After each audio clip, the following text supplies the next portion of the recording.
Ladies and gentlemen, I want to welcome you in this evening to our 2022 Southeast Gasser Awards Banquet, celebrating our champions of 2022. As we have a few people coming in, 2022 is a great year for our Southeast Gassers. We battled some adversity as we always do, but the perseverance of a lot of great racers and a lot of people behind the scenes turned it into what I feel is a great season. So I welcome you here to our awards banquet, and if we could, as we always do, let us start with a word of prayer. Dear Heavenly Father, Lord, we thank you so much for all the blessings that you've bestowed upon each and every one who's been able to be here, Lord. We know that there's so many that are missing this year, and we pray for them, and we lift those up to you right now, the families of those people and who was not able to be here with us. We pray that you continue to encourage and undergird them with their health and help them come back when it is safe for them to do so, Lord. We also want to make sure that we always give you all the praise and honor and glory for the safety that you have given us this year, all the miles that we've traveled through this great country that we live in, Lord. And if you add all those miles up, we know that you were right there with us along the way. As we are here this evening, we want to always put our best foot forward and let our light shine through to the world that sees us, shining your love through our hearts. We pray that if someone does not know you, Lord, that they come to that saving grace of knowing you and the redemption of their sins through the blood shed on Calvary's cross of your Son, Jesus Christ. We ask all these things in your precious name. Amen. All right, we will get started. We want to introduce our champions to you right now. First off, we'll start off in the super stock category.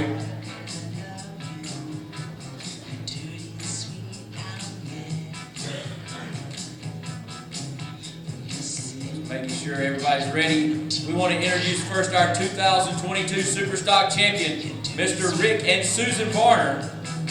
Rick is escorted this evening by his beautiful daughter and crew chief, Savannah Varner.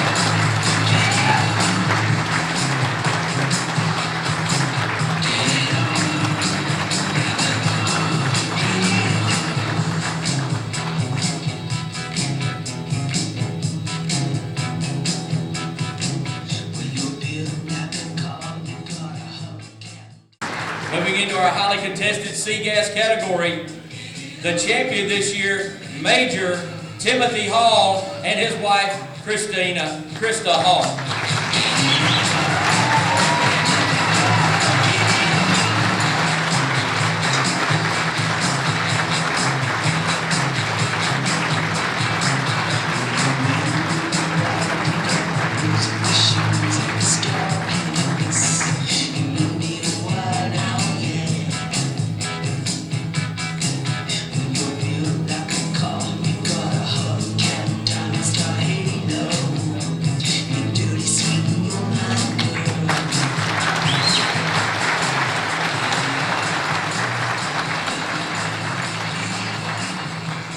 And in B-Gas, the 20-year-old out of Tennessee, that's going to be the driver of the Moonbeam, none other than Colby Welch, escorted this evening by Miss Brady McLean.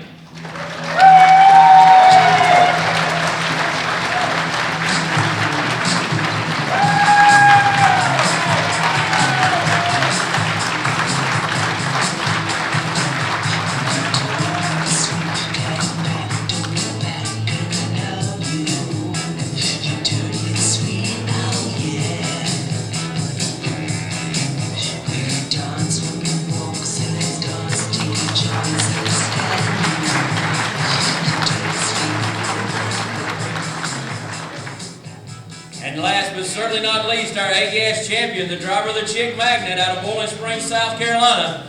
Here he is, Mr. and Mrs. Leslie Horn, escorted this evening by his beautiful wife, Donna.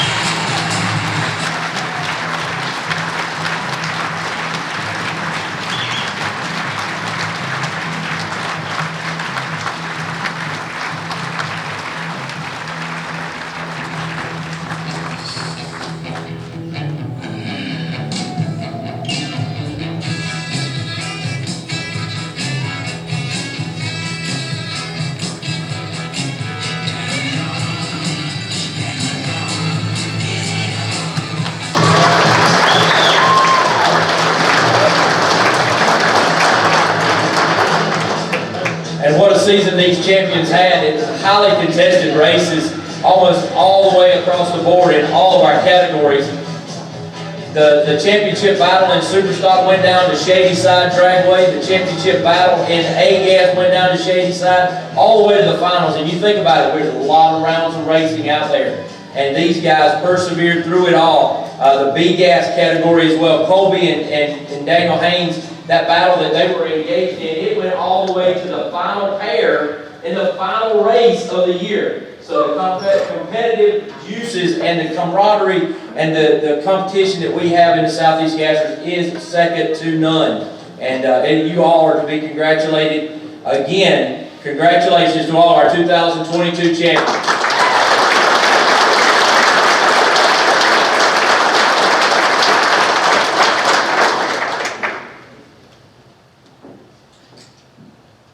Now, if you are one of our backup girls, we would like for you to stand and be recognized at this time.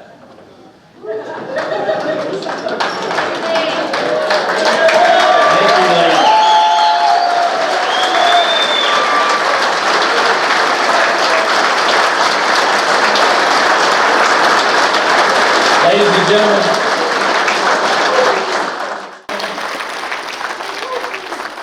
if there was a dictionary containing the definitions of drag racing terminology, and we looked at it for the defining words of a backup girl, this is what the defining words would surely be. A woman or young lady of the utmost beauty and character, caring and supportive, energetic and glamorous in all that she does, commanding yet gentle, and very classy. And you ladies did a wonderful job once again for us this year. And we want to thank you for this video.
category right here because you got world champions all through there.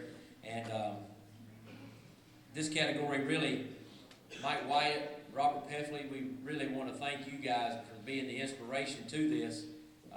Mike, may he rest in peace, was really the spark for our Superstock program. And when they came to Quayne, and Quayne said, yeah, we're going to do this as a program, I was like, well, I never had heard of Superstock because I'd just been with the gas categories. But the racing in our Superstock category has just gotten better and better every year. And those close finishes at the finish line, I just started announcing the margins of victory because, you know, as Quayne says, I can't do the ETs, but the margins of victory are just by the narrowest of margins. So these guys battling it out all the way to the end.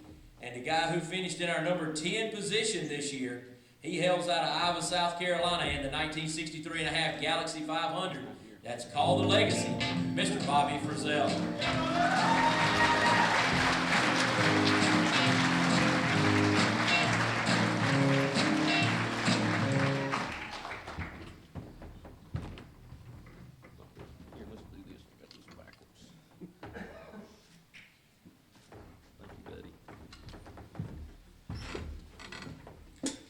The driver finishing in the 9 spot, he's out of Clarksville, Georgia. Driver of the 1966 Mustang, Don Wilmot.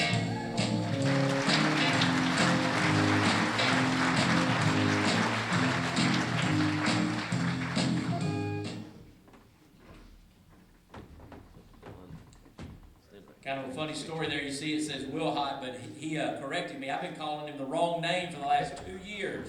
So he corrected me that someone hit the H instead of the M. It's Wilmot. So Don, I am terribly sorry for the last 2 years, buddy.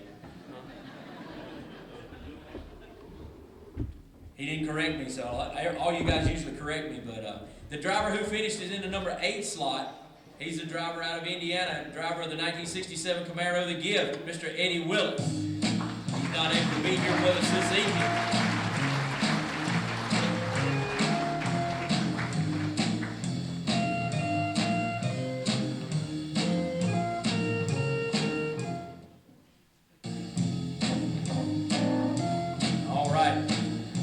Driver finishing in the number 7 slot out of Dandridge, Tennessee, driver of the Mustang Sally, Mr. Rick Cathcart.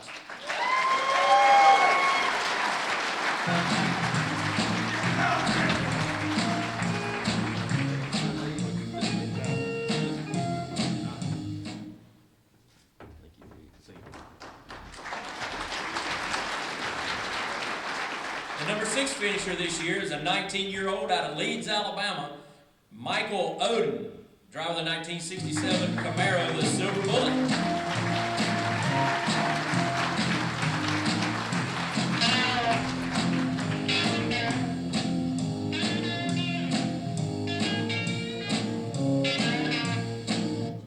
Michael and his father Todd not able to be here with us this evening, and we move on to the number 5 finisher. The man who drives the beautiful 1956 Pontiac Chieftain wagon. He calls it the Spine Tickler. Out of Cookville, Tennessee, Mr. Randy Kiefer.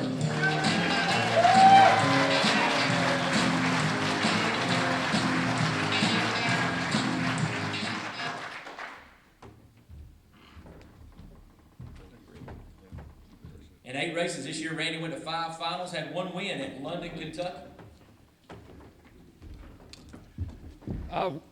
Excuse me. I really am so blessed for this season. Being our first season, I feel like we achieved every goal that we had and had a great time. Just want to quickly thank Butler Performance, Bonafide Clutches, and BMC, my chassis builder. And my family has supported me through this thing, thick and thin, and I appreciate them so much.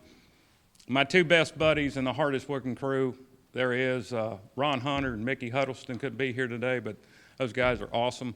And I lastly want to thank Quayne and Sega for putting this program together.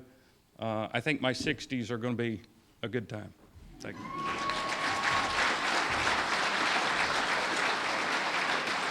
Randy mentioned he was going to be in the 60s. Well, we'll drop back to the 20s for our number 4 finisher. The man who started out living in Pataskala, Ohio, now calls Kannapolis, North Carolina home. The driver of the Cracker Jack, the 4th place finisher, Mr. Tyler York.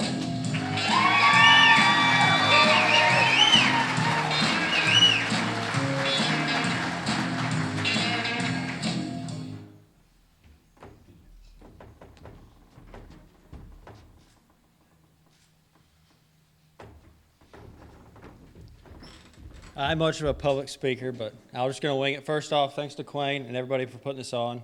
This is my first. This is where I started racing. Love it. It's a great organization. Thank you for that. Thanks to Rick. None of this would have been possible without Rick. I drove Grumpy for him. Me and Savannah just first started dating, and he called Savannah and says, "Hey, you think Tyler would want to drive a race car?" And it all started from there. Then he gave me the opportunity to build a great new race car. I've been blessed with that. Thanks to my father, Susan, Savannah. Savannah's done everything, and then just the people that helped me, like companies, One Way Technologies, they've helped me tremendously.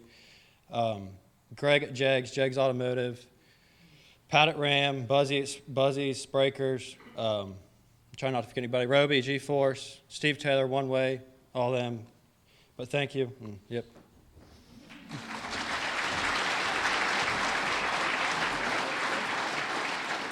The number 3 finisher this year in Superstock hails from Lebanon, Tennessee, and he drives the 1965 Mercury Comet Caliente that he calls Mercury Poison.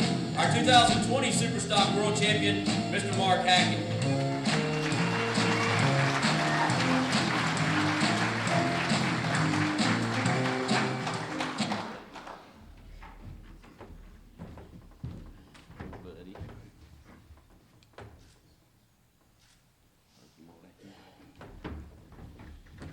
I just want to congratulate Rick on his championship this year. I know he'll make a fine champion. He's worked hard all year, and he deserves it. And congratulations to the champions in all the classes this year. I know it's tough to win one, and you guys did great all year long. I want to thank my wife for supporting me in what we do. It's hard work. Y'all know that. It takes a lot of resources. She never complains. Probably motivates me, if anything. Lastly, we lost one of our brethren a few days ago, once-in-a-lifetime friend. You won't meet anybody else like him, ever. He never gave up, and he hardest working guy I ever met. Dale, that one's for you, buddy.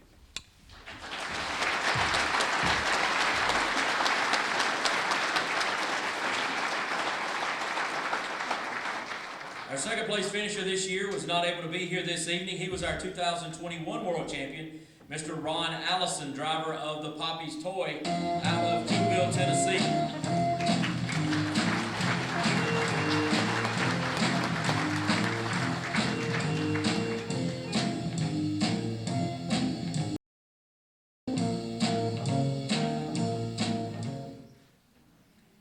Ron, like I said, unable to be here. He sent a message and wanted me to read it. It says, first of all, he'd like to thank God for another safe and prosperous season. He wants to congratulate Rick Varner on winning the championship, and also wants to thank his sponsors, KO Motorcycles and ATVs, Midstate Motorsports, thank Larry and Eunice Pritchett, Don McDonald of CFM, and Colby Welch for all his help. It would not be possible without all of them. He said he hopes to see everyone in March, and he cannot wait. He said, God bless you all. Ron Allison.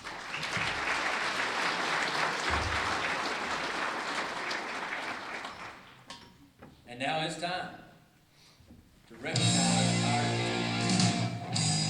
our 2021 World Champion. Things about this man, we'll watch a little bit of video while I talk over it. Rick Varner come out with his 1967 Camaro. When he did, he set the world ablaze. This man has a tenacious appetite to win. And he's backed it up many times on the racetrack. And in 2022, he won the World Championship by just that, racing every round as hard as he could. I've seen this man give people rear ends out of cars, donate cars to them to let them race, do whatever so they can make the show and keep their points. Just a man who has a giving heart, but a tenacious appetite to do well. There you see him with his daughter Savannah, always with that little fist bump, and I think that's very special what they have right there on the starting line. Rick finished in second place in points in 2020, slipped down to fourth place in 2021, but come back in 2022 with a vengeance in this Camaro. And there you see him in his office doing his work. Our 2022 World Champion in Superstock is none other than Mr. Rick Varner, the Dirt Man from Kannapolis, North Carolina.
We'll hold the belt. Let me bow down to you, Rick.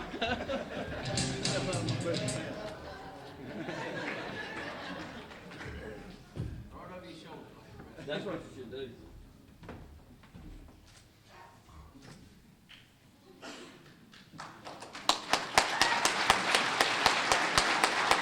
Rick, just set that right there. Just top loose on it, so, yeah, there you go. Well, I'm not much for speaking. I'd rather sing than to talk to people. Well, all I know is Willie Nelson and gospel songs, so I guess I'll start with something else. I just thank God for letting us have a safe year. I don't think anybody got hurt. All the traveling we do, I think God's got his hand on us when we travel. I like to thank my wife. She does all the financing, takes care of all the money, except what she don't know what I got. I have to hide that on the race car stuff. You know how that works. But she does good. She don't complain much. She takes care of us going up and down the road, all the fuel bills. Grandma, she does the cooking. Everybody knows her, Grandma Jeannie. She feeds us well, and she takes care of my vanilla wafers going up and down the road. I eat a box going and eat a box coming back. She's a lot of fun. Susan's in the back, sleeping most of the time, or reading a book or something, but she keeps me company, navigates, tells me where to go. Couldn't do it without Savannah, my backup girl. Yeah, she's a beautiful girl in and out, not just because she's mine, but to other people. She inspires me to want to race and do better. To look at her when I'm backing up the race car, I could lose that round and still won because I've got her in front of me. I'd like to thank Tyler York, him and Tommy. They work so hard on my car. They need a zipper. I pull that motor out so many times. They need a zipper on it to go in and out. Couldn't do it without them. I'd like to thank Roby at G-Force. He's come on board and helped me more than he should this year with all the transmissions we break and tear up and fix. And I'd like to thank Danny and Bully. If y'all know Danny and Bully, I don't even know Bully's real name. I just call him Bully. But Danny wanted to be here, but he's got some health issues. He said he hates he's not here. Tell everybody hello. I'd like to thank Mark Newton. He did my engine this year in super stock toward the end of the year. Did a really good job. Also, Todd Hartel does my engines in my A-gas car. He's really stepped up and helped me a lot on it. Buzzy's transmissions. Couldn't do it without the people that support you. And you, as a driver, your crew's what makes you a better driver, the people that's around you. And if you want to do good, you surround yourself with good people. So I feel like I've got a lot of good people around me and all the friends I've met. I want to thank Quayne for Sega because without Sega, I wouldn't have Tyler to be my son-in-law. That's a son I never had. I had all girls, but Tyler's like another son now. I'm glad TJ and Kelly loaned him to me for a while. I hope they don't take him back. I hope he'll stay around a while. But I want to say something about Quayne. I've realized over the last years, when they change rules and you get mad and we get upset, I found out it's a lot easier to call the man and talk to him than to talk about him. I can't get a problem solved unless I talk to him and find out what I really want to know. And usually, after I talk to him and I have to apply by the rules, my car goes faster. So I really don't mind anymore. I got called to the office twice this year and still won a championship. So I feel privileged, and I appreciate Quayne taking care of us and having this, letting us keep going and all the hard work he puts in. Thank you. I better get my trophy. There you go.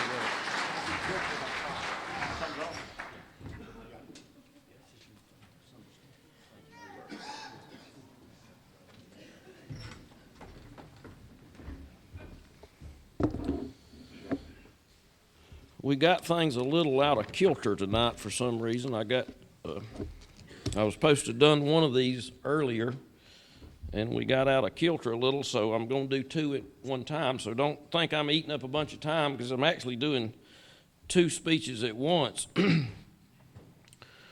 I was asked to do an inspirational speech. We try to do that every year to try to uplift people. And so when they come and ask me to do this, I had no clue how to do it. I've never done that before. I'm usually complaining. And so I even had to look up the word inspirational to figure out what it meant before I could do a speech. So I'm probably going to really screw this up. But most people know what I've been through in the last few years. And people close to me know that I was definitely headed down a wrong path because of all the trauma and stuff. I spent a year and a half watching Cynthia die. And everybody knew that. That's no news. But very few people knew that when I was just 25 years old, my girlfriend before Cynthia was killed in a car crash. And on top of that, I have the normal problems like everybody do, you know, family, friends dying and whatnot. So I got asked, how do I keep going and how do I keep a smile after all this stuff has happened? And I'll tell people it's easy to be negative and be sad all the time and make everyone around you negative and sad, because that's what it does. So that's the path most people take when you have problems. The first thing you do is you get all negative and you get sad and you think the world's come down on you. So I had to learn to be positive and look at the good that was happening to me and try to forget the bad. Try to figure out now, how am I going to put this into a speech and explain to y'all how I've done this. And I was watching a video one day about an hourglass. Some of you in the back probably can't see this, but most all of you know what an hourglass is. And for you younger people, everybody thought I had it down there timing everybody's speech a while ago, because we said but for you younger people, it's just a measure of time. An hourglass, and you know, but in this example, the bottom is the past. It's over. The top is your future. The center is now, right here. This is where we're living right this second. Once it goes through the middle and gets to the bottom, it's just a memory. The sand in the bottom is really important, because the sand in the bottom is what's molded us into what we are. You know, the good and the bad has made us either strong or weak. And if you spend your time right now thinking about what's down here, your future is most certainly going to be the same as your past was. Before it gets through the middle, it's the unknown past, or the unknown future, I'm sorry. And it's okay to be up here. It's okay to be in the future, to plan, because that's the only way you can change your future is through planning.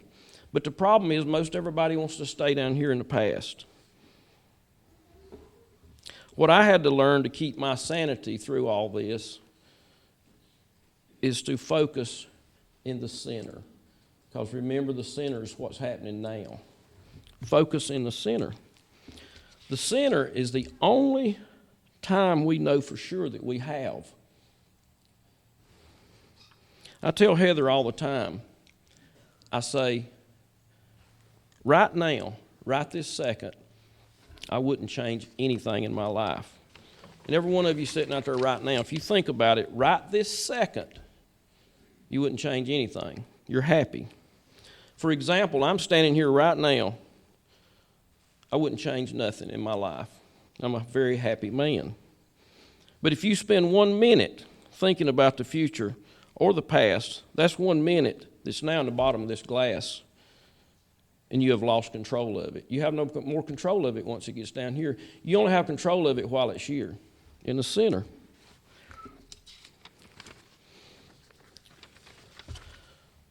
Nobody knows how much time's up here.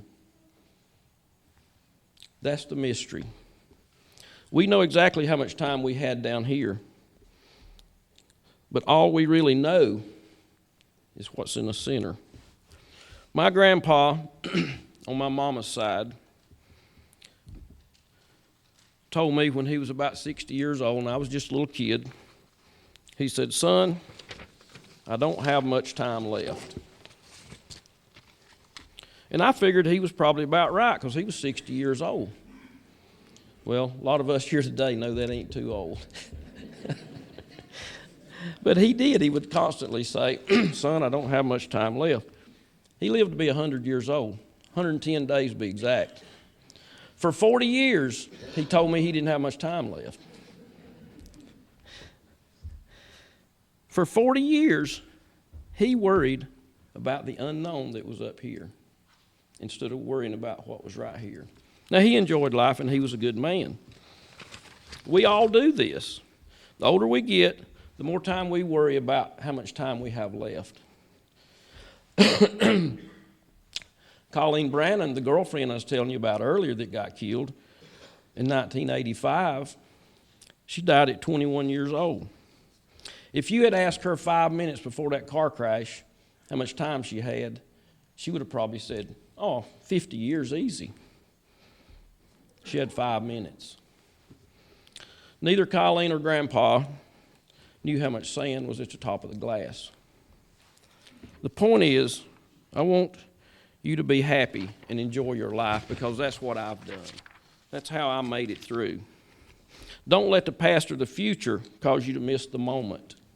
It's right here in the middle, because that's what we do. We sit around and we worry about what's happened or we worry about what's going to happen, and we miss the moment.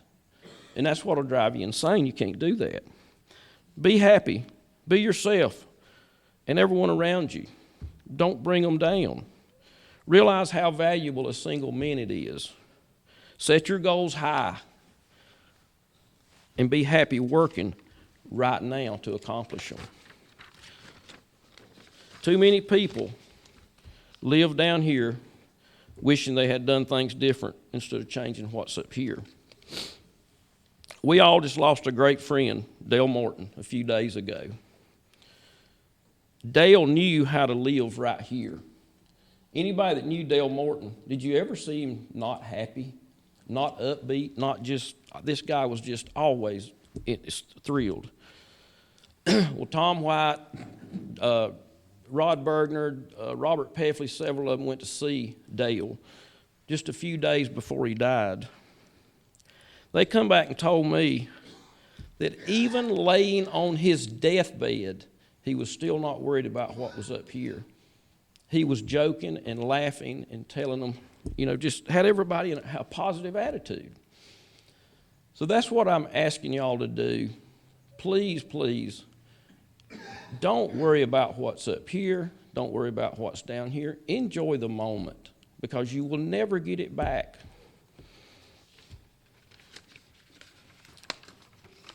That's how I did it.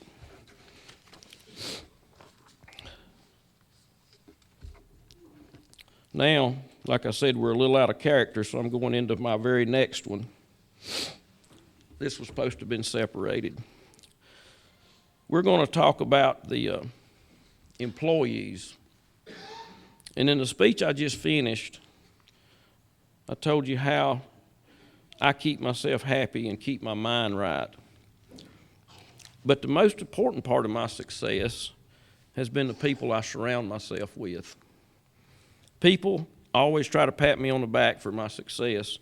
I tell them real quick, if they want to pat me on the back for something, pat me on the back for knowing how to pick the right people to surround myself with. It's not easy. You sometimes have to hurt feelings until you find the right person. Case in point is in Southeast Gas employees. I personally handpicked every one of you employees. At some point, I had to make a decision to keep you or let you go. And the ones that are here today have been here, most of you have been here a long time. So I'm going to start out by just naming them, and I'm very likely could forget somebody. I think I did last year. But Angela and Matt Blackwell. You all know what Angela means to me. Matt comes along a lot of times and helps her, and he supports her and lets her go to the races. But Angela works in a tower. She's our unsung hero. Nobody ever sees what Angela does.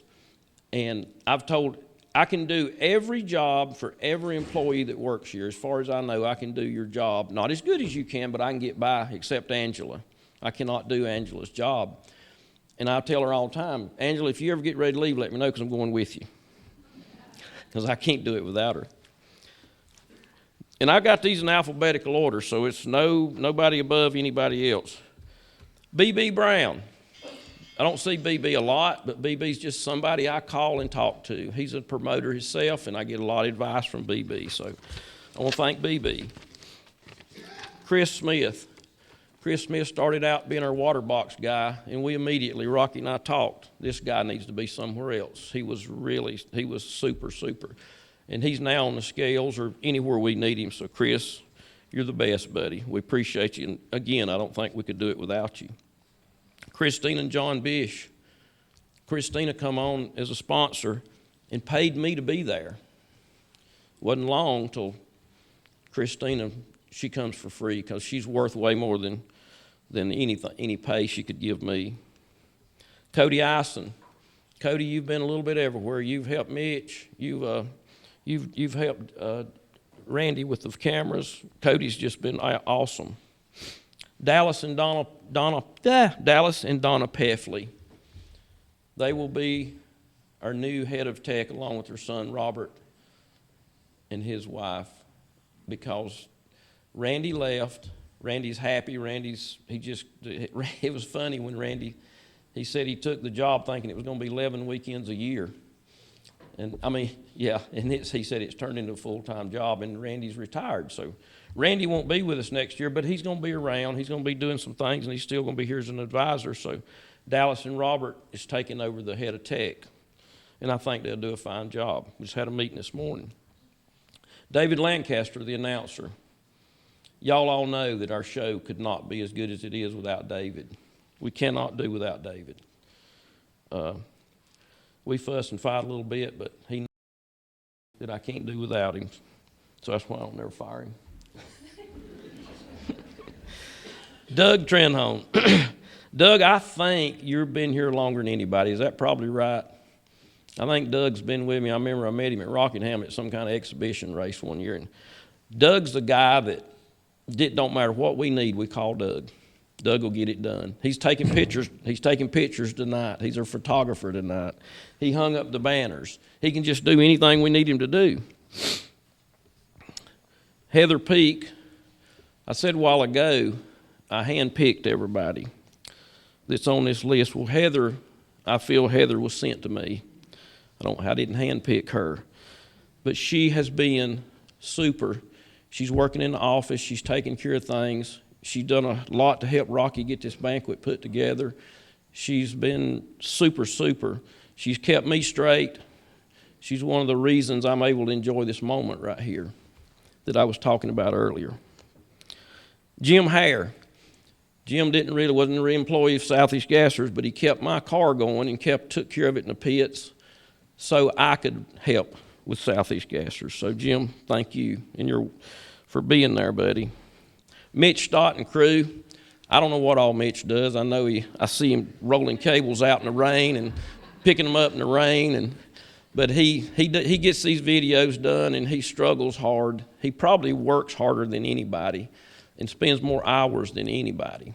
And appreciate you, Mitch, little brother, whatever I should call you. Yep. And, I got Randy on my list because Randy was here last year, and Randy took a big, big load off of me. He was always good, and I think Robert and Dallas will be able to do the same thing. Rich Masco. Rich, will you stand up? Where you at?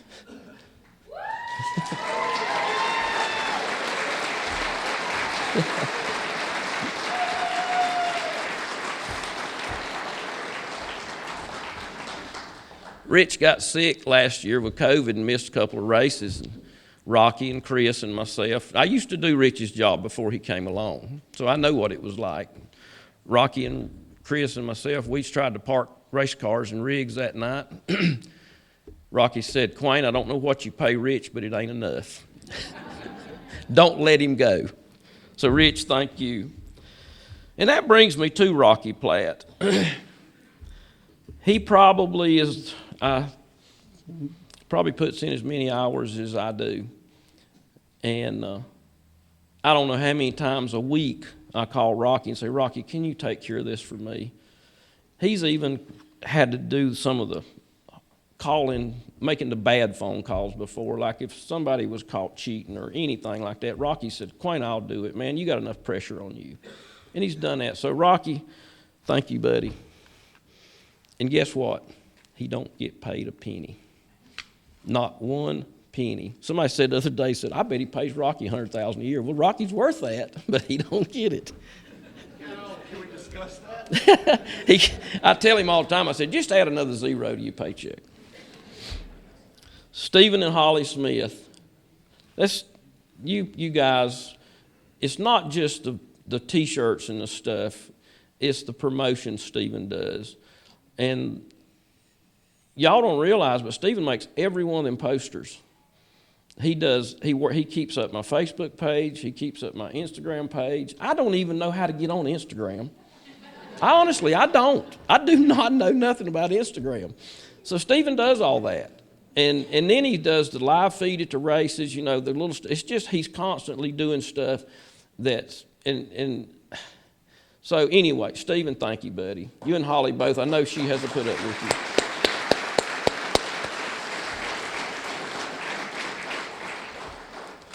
Last but not least, Tom White.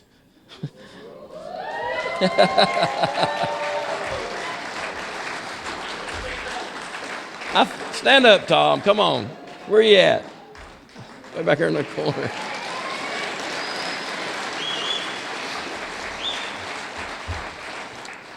Tom's original job was to just help with the race cars and haul Cynthia's car around. And it started out hauling Josh Owens' car around. Then it turned into Cynthia's. And then anyway, now Tom, he sets up the scales. He brings the scales. He drives a box truck. He fixes all this stuff at the shop. So Tom is more than an employee too. He's a friend. He's with me a lot of times. He picks on me all the time. But he's my Tom. He's my boy. So thank you, Tom.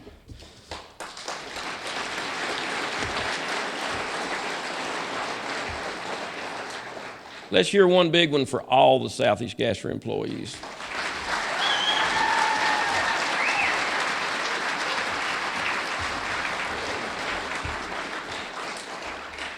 And if I forgot anybody, I apologize. I sat down for hours making this list, and I'm sure I did, but you'll get a special introduction.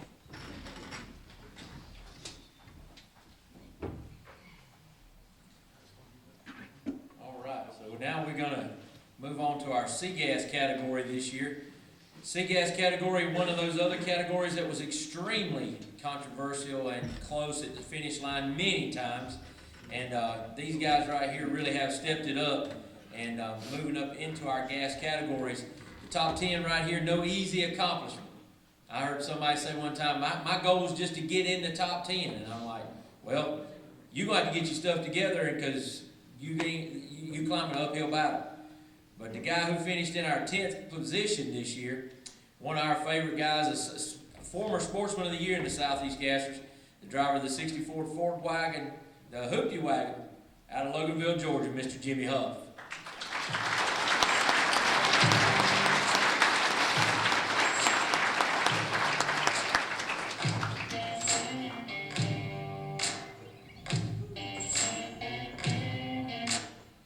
Big things coming out of Jimmy Huff out here. He's getting that car on a weight program. So another one of those big wagons comes in from Coleman, Alabama in the 9th slot. The number the 62 Chevy wagon, the stud muffin, in the number 9 spot of Mr. Ricky Jones.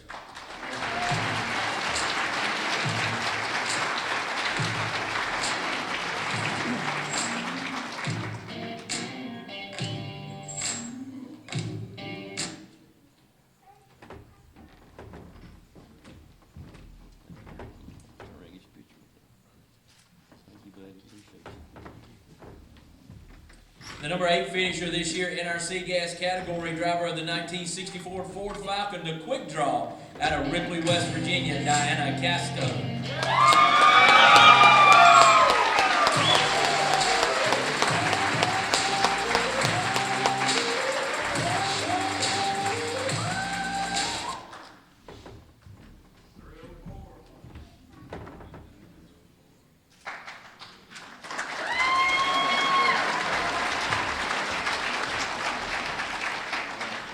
Well, the number 7 finisher this year is unable to be here this evening like a few others, but his is a more joyous occasion. He's going to be a proud papa coming up very soon. The driver out of Inman, South Carolina, number 7 in points, Josh Pruitt.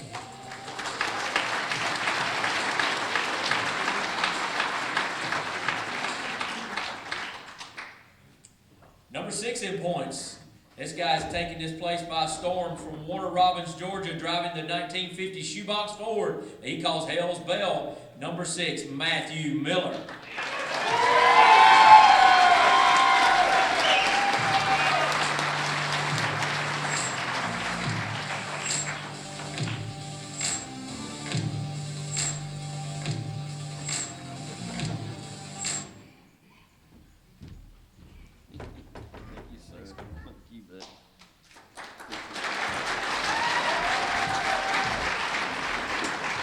Moving into our top 5. Now, what do we say about this next guy?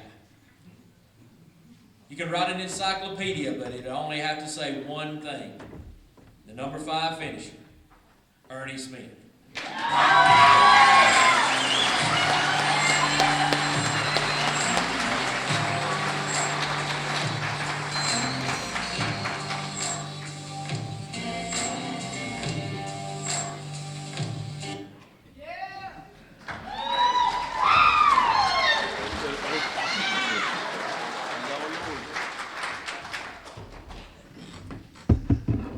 Just a spoke in the wheel. You know, they announced that Ernie Smith, number 5, without some great sponsors, Wings Etc., Priority Heating and Air, Aces High Tattoo, without the backing of my wife Paula, people like Doug and Sharon Kimball, Brian and Robin Harris, Todd Hertel, Tony Wright, a lot of you racers have loaned me parts, gave me parts to keep me running. Ernie Smith ain't standing here. So on behalf of all those people sitting back there, some sitting over there, and anybody that's ever helped me, thank you. We appreciate it.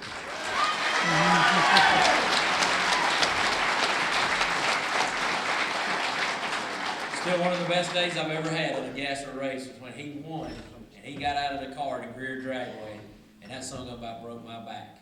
You won't find a guy that works harder than Ernie Smith. We are thankful for you, Ernie. The number 4 finisher in our C-Gas category, she's the driver of the 1956 Chevy, the Flower Power out of Georgia, Miss Alexis Phillips.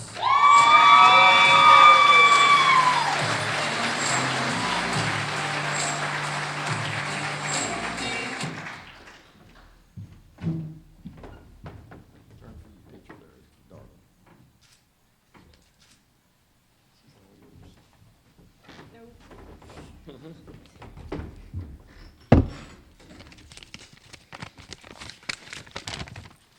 2022 was a great year of racing with much improvement over the previous year.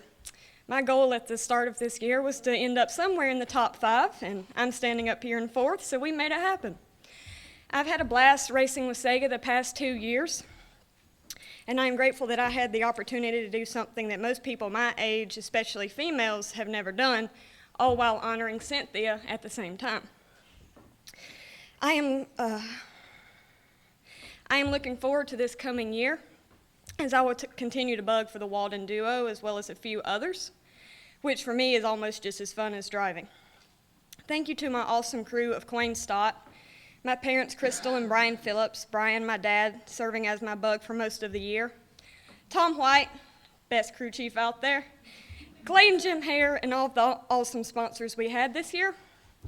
Dale Riggs, Corey and Angela Blevins. Don Gray, the Cromer family, and Roby with G-Force Transmissions. Without y'all, this season wouldn't have been possible. Thank you.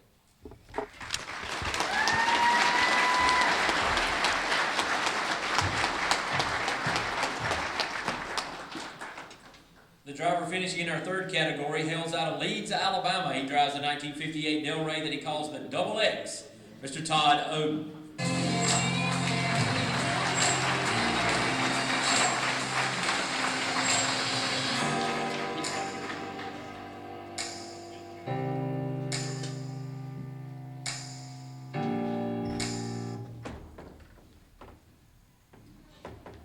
Todd was unable to be here due to a family emergency, and so we will continue on to the runner-up in our C-Gas category.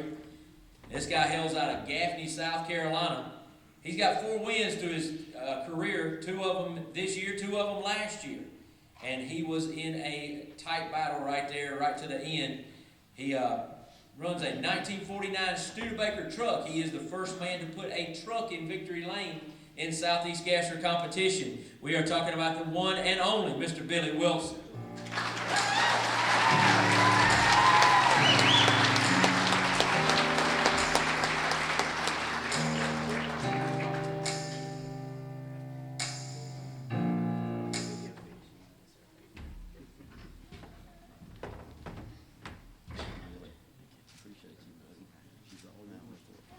Go ahead, you got it.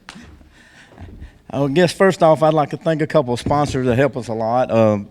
Roby with Transmission with G-Force, Carburetor Bob, Ram Clutches, Fulton Competition for our engines, Leslie Horn for a lot of help, and Brian and Robin Harris for setting up a chassis. And foremost, I'd like to thank my buddy Booter for being here.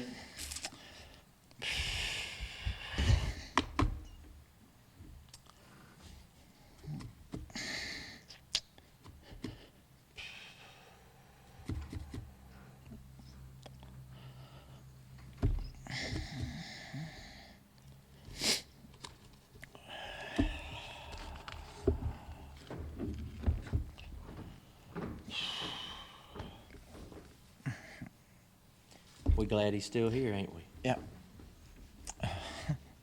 Wouldn't be right without Booty. that's right. So I'd just like to thank everybody.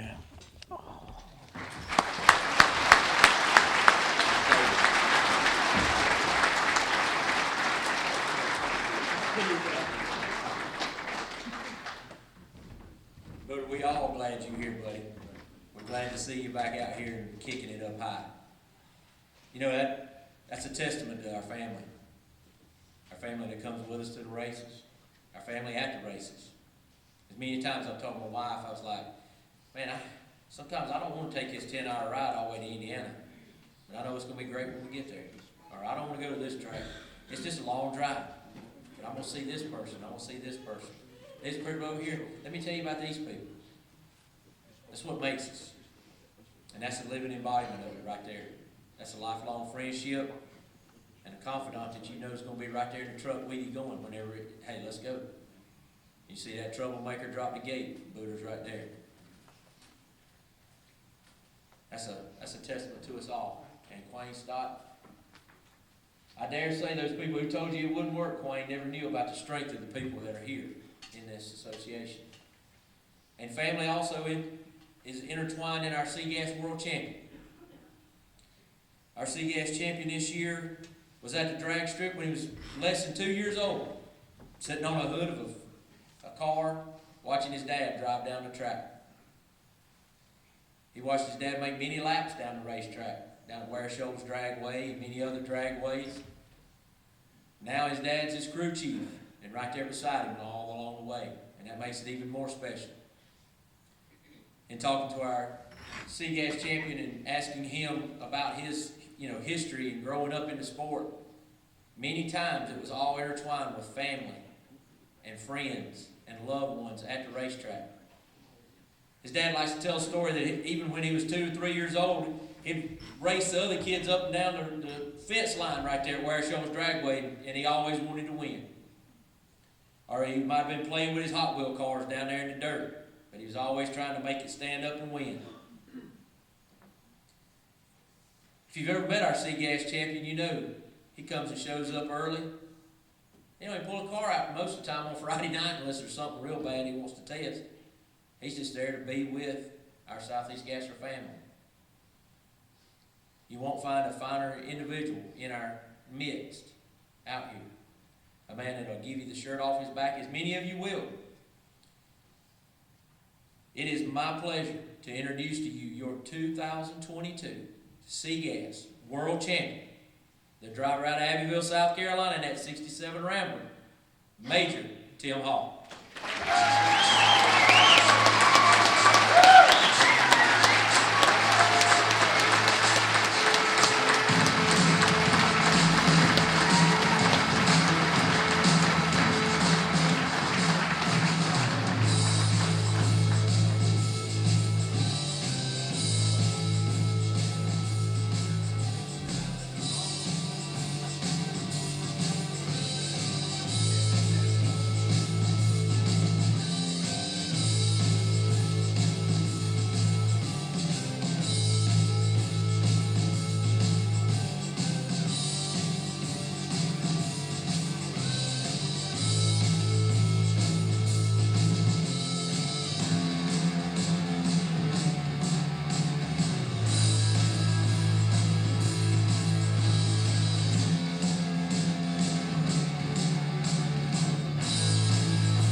Try this again.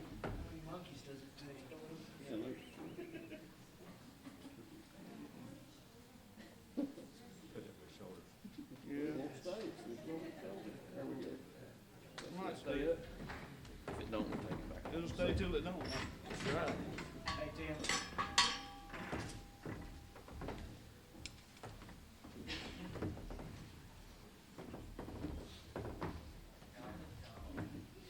He's got more butt than Rick Varner. His stayed up.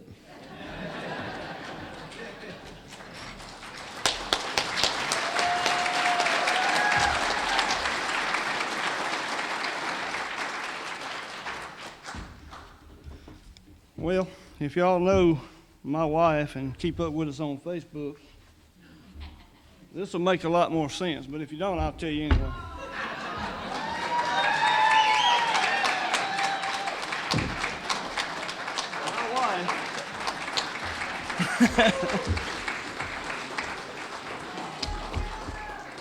My wife can't wait for me to get home so she can turn my trophy into a flower pot.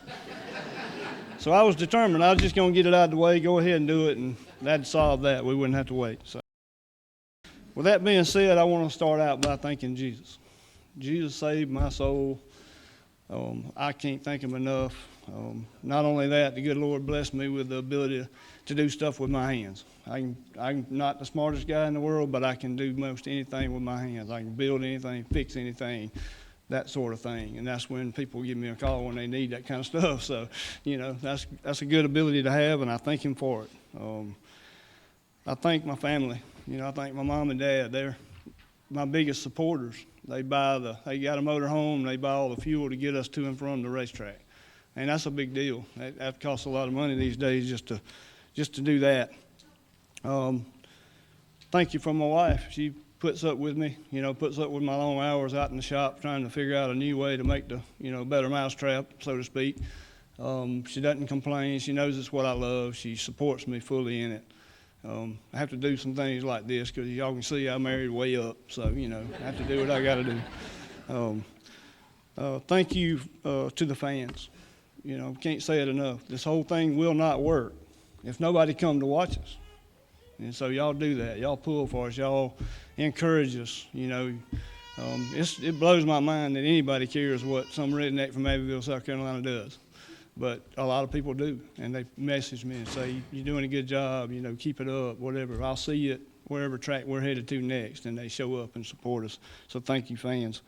Thank you for my backup girls. Half time I forget to say this, but Riley, I really appreciate all you do. And Katie, when Riley can't be there, usually it's a school conflict or something. Katie Burrell steps in and does it, and they're two of the sweetest young ladies you ever want to meet, and they do a great job. So thank y'all. Then I want to get to my sponsors. Molly Motorsports. I met them when I was doing drag week. I think after the second time we had won, we met.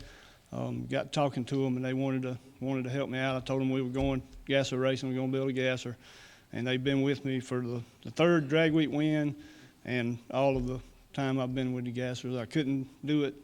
I might could do it, but I definitely could not do it at the level I have done it without their help. They've helped me out with a lot of parts.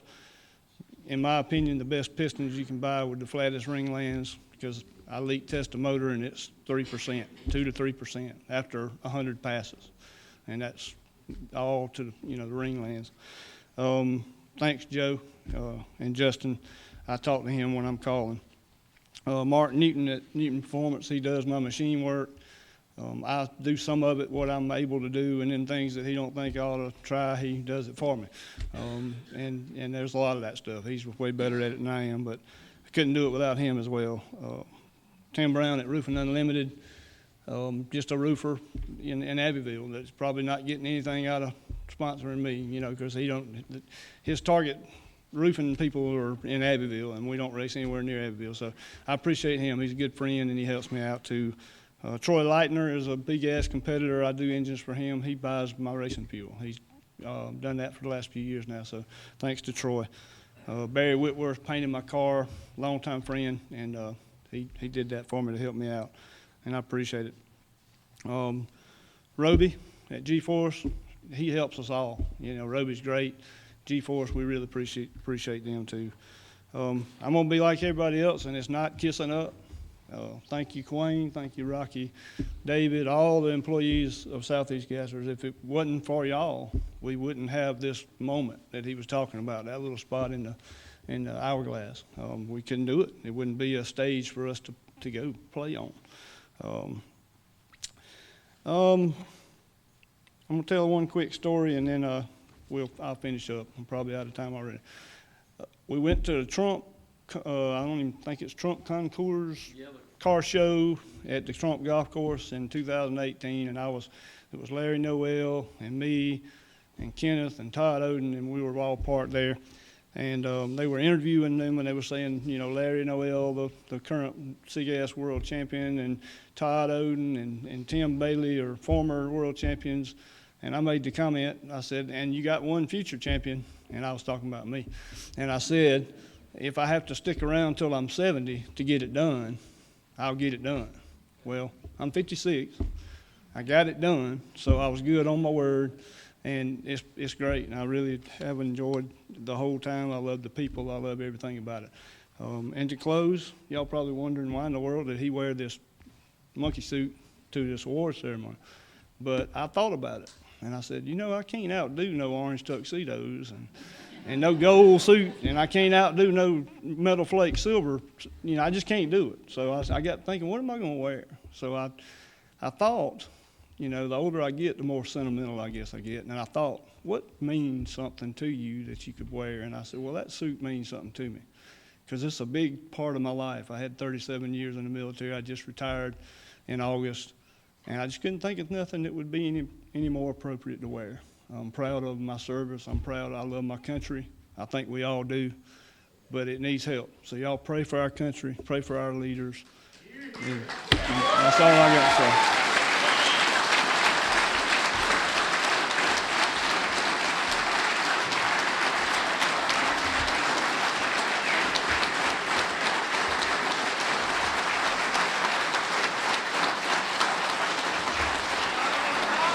You're gonna make me cry now. That's all I got to say. Thank y'all again. Thank you very much.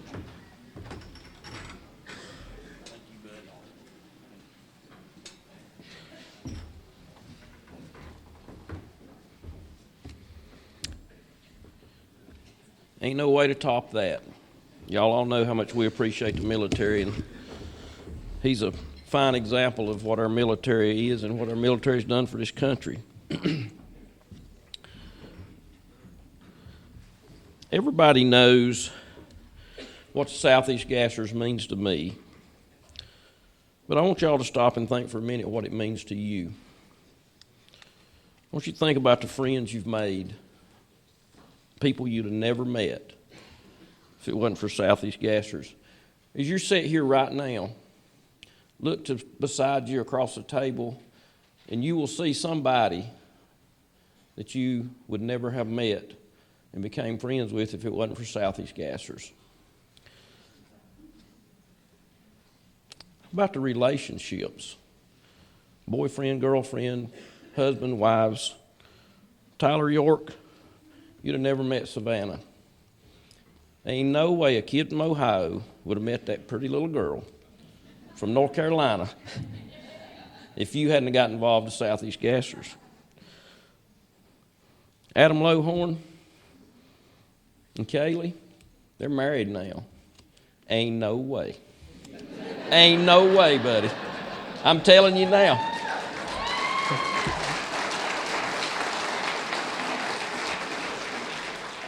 I still don't know what you done.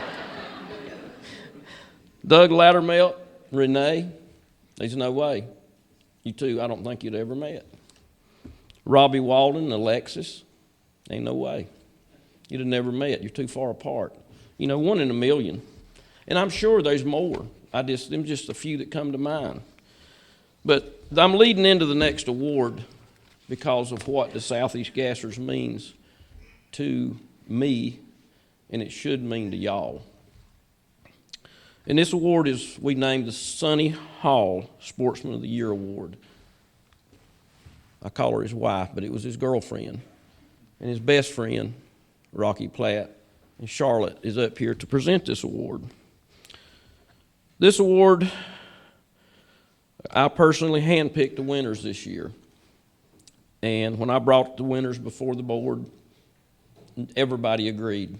It was like, hey, it's a no-brainer. We named it the Sonny Hall Award because Sonny was the first ever recipient of it in the Southeast Gassers, because he was a perfect example of the Sportsman of the Year and what this award stands for. And like I said, there's this many good people, you know, it's hard to pick. The award's special to me for several reasons, but one of them is I've received it twice in my 19 years of pro mod when I was racing with IHRA. And it meant more to me than any of my wins did. It meant more to me than even my world championship did because of what the award means. The Sportsman is not to be confused with good sport or sportsmanship. A good sport's a good loser. Sportsman, this award's not going to losers. This award's going to very special people. It's for someone that shows good character at all times. Someone that's quick to help a fellow racer. Someone that supports the Southeast Gassers in ways that they show that they appreciate what the organization puts into having it. Someone that does all of this without a penny of pay. There's a bunch of you guys out there that we could give this award to, but we look at people that's doing it for absolutely nothing. Usually this award goes to a driver, but not this time. This will be the first time we've ever presented this award to somebody that wasn't a driver. The winners of these awards tonight even have to pay their way into the race. They pay their way in, so they don't even get in free unless one of y'all pay. And I could stand up here all night and brag on these guys, but they only give me 5 minutes and probably done used that up. At this point, y'all probably figured out this is not one person. This is a team. It's to the point now that without this team, Southeast Gassers wouldn't even seem right. It brings me great pleasure to introduce the super team of Danny Prisnell and Mike Bully Wiles. They's your Sportsman of the Year this year. But sadly, they can't be here. We got a phone call just a few minutes ago, and I think Rod Bergner is going to accept the award. So Rod, if you will come up, and he's going to explain to you the reason they're not here. While Rod's on his way up, Danny, I don't know how many times Danny has went above and beyond, not just helping racers, but he's got a sponsorship to help support the races. Matter of fact, he just got a sponsorship for the Farmington race this year. So like I said, these guys go above and beyond. So let's hear it for Danny and Bully. And then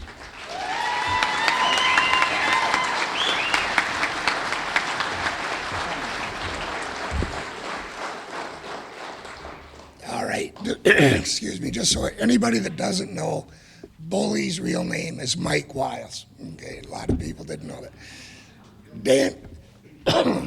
Danny and Bully, we all met him when Steve Spinny Davis was running. And when Steve stopped running a couple years ago, Danny and Bully, because of the group we are and the people we are, they never stopped coming. And they help anybody that's in need, no matter what it is, how late it is. They're there for anybody. They love everybody here. And like Quayne said, because of medical reasons, they weren't able to be here. So I'm going to make sure they get the award, take the award down to them. But from all them, this is going to mean a lot to them. So that's really it. They're, like Quayne said, they're pretty much a permanent fixture. You can see them. I always used to say Tom White was the most photographed guy in Saga, but the last couple of years, Danny and Bully are giving him a good run for his money. So, thank you.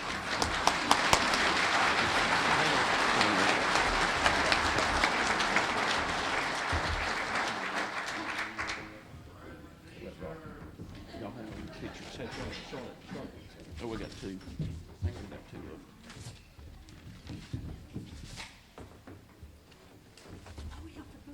Sorry.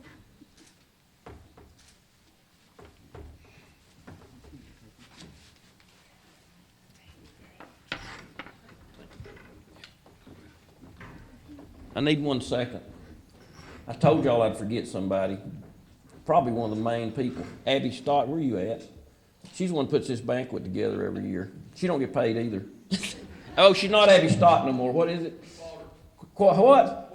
Waldrop. Okay, I still call her Abby Stott because she's my niece. Thank you, Abby.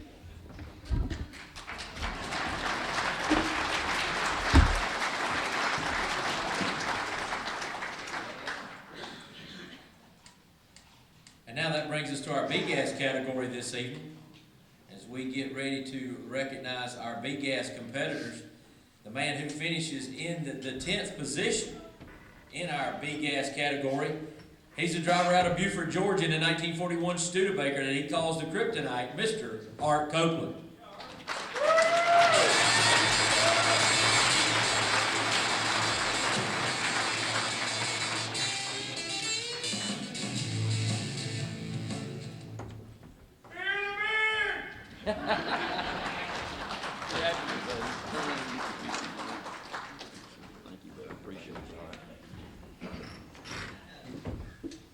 The driver that finishes in the number 9 position this year is the driver of the Black Betty Comet out of Clanton, North Carolina, Mr. Bill Revels.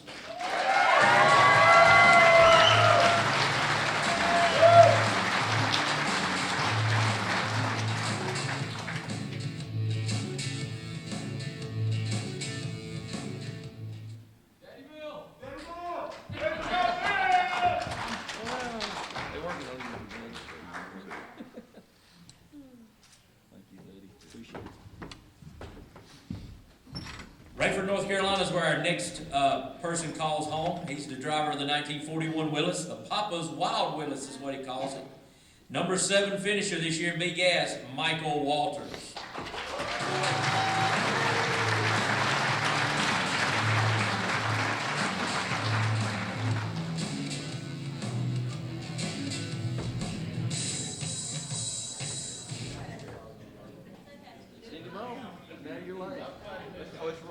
Yes, I missed recognizing Ted McKee as our number 8. So I'll take that one. There you see Ted McKee in the Rocky Top Missile out of the North City, Tennessee. Now, getting to our number 7 finisher, that is Mr. Michael Walters out of Rayford, North Carolina.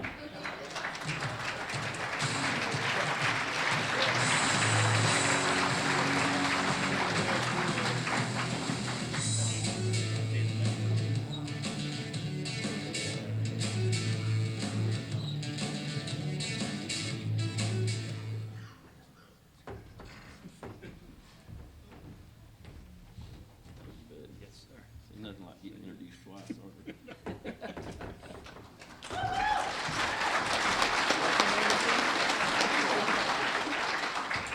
Our number 6 finisher, he is the man that hails out of Campobello, South Carolina in the 1956 Thunderbird, the Thunderstruck, Mr. Mike Blackwell.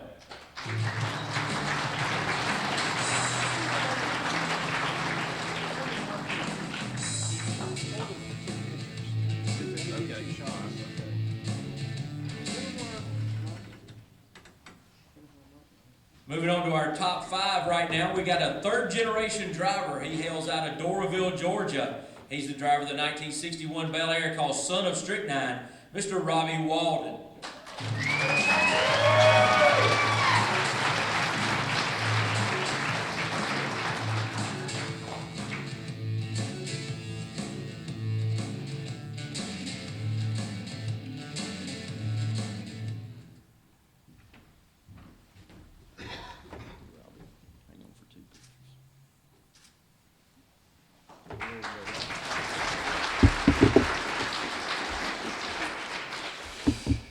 So I'd like to say 5th place isn't too bad for old wore-out dump truck motors, some people like to call them. This year is a pretty good year for the Son of Strychnine team. The car really picked up this year, and we're hoping to keep closing the gap between me and all the top racers. I wouldn't be able to do that without my sponsors. I'd like to thank Atlanta Paving and Yellow Terra. And I'd also like to thank the whole LWA race team, my dad specifically, for being my biggest sponsor and giving me the opportunity to race this year. Sammy Gable, our crew chief, for making it possible for me to make every race by towing my car to every race and help splitting the cost of diesel fuel with me. Our good buddy Jason for always being around and helping me with the race car when I need an extra set of hands. And for also driving the racing rig so me and Sammy can get some well-needed beauty rest. And last but not least, I'd like to thank the newest member of our crew, our backup girl, Alexis Phillips.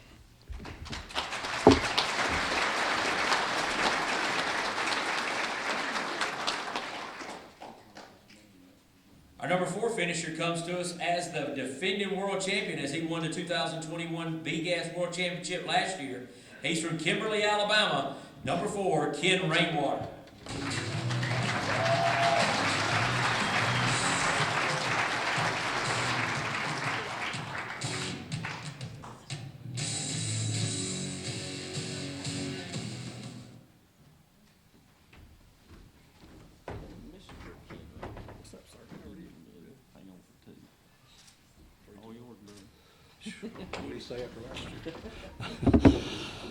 Well, they called it what did y'all call it? A sophomore slump?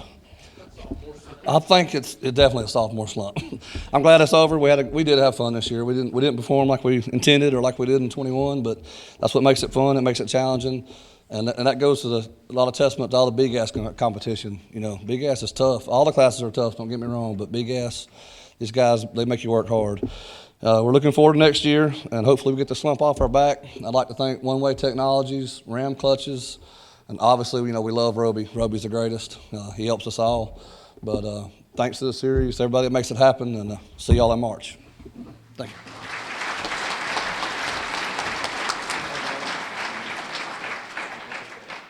Our number 3 finisher in B-Gas hails out of Sparta, Tennessee. He's the driver of the 1965 Mustang called Tennessee Charlie, Charlie Lee.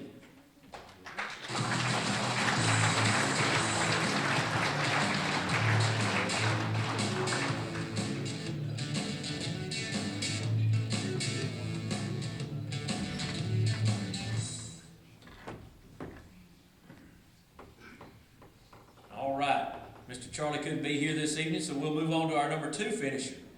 Our number 2 finisher this year was 4 for 4 in finals, a perfect record. He won at Xenia, Knoxville, Orangeburg, and at Shadyside. In the race to get to the top of B-Gas, it was highly contested. They went right down, as I said earlier, to the last race, at the last pair in the last race.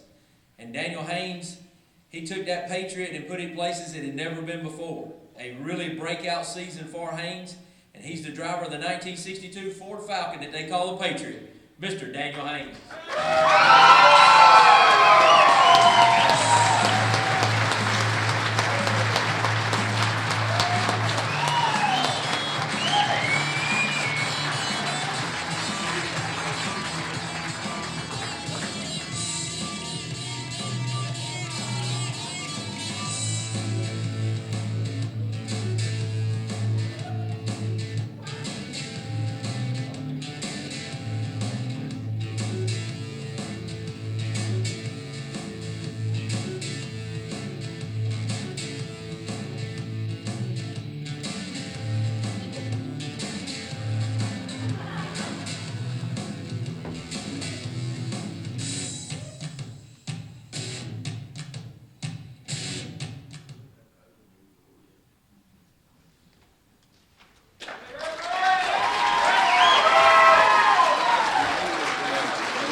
Y'all, we won a race. Finally, and then some more. But it wasn't just me. There's a good many people involved there. My wife lets me get away with spending money that she really probably shouldn't. I work on the race car. I build the engines with some help from Dwayne Bush. My brother keeps the wheels on this train when we're at the track. I couldn't do it without Kim. We're gonna have a hard time when we get his car going, but we're trying to. Y'all got some good sponsors. All Outdoors helps us out. Robin Aereo helps us out a whole bunch.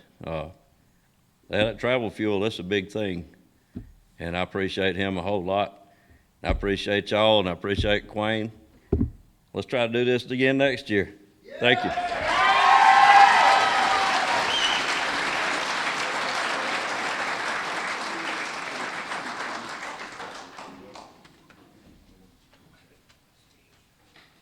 And now we get to our world champion. What a storied beginning this young man had. Quayne Stott, if this ain't the best story we got, I don't know which one is. But our Big Ass champion attended the Meltdown Drags back in 2015 as a 13-year-old young man.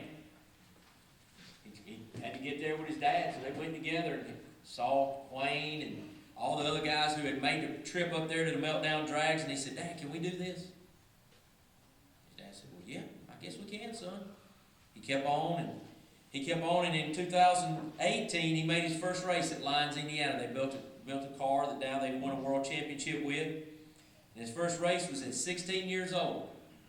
So we're talking about affecting a 13-year-old child who worked with his dad right alongside him to 16 years old to get that car ready. And after getting it ready, They campaigned that car a couple of more times. They made the Shady Side race the first year. Then after that, they started running in the point standings. They got up to a 5th place finish one year, a 7th place finish another year, and now in his 3rd year of full-time competition finds himself at the pinnacle, at the top. It seems so strange to think about us running the 60s era cars and to scratch an itch in a 13-year-old that he wanted to build one of his own. But what greater story is there? We always heard that kids hold a flashlight for Dad and bring wrenches to him. He turned those wrenches alongside his dad as they built this championship-winning car. These guys reached the semifinals 4 times. They were 2 and 3 in the finals. They won at Shady Side.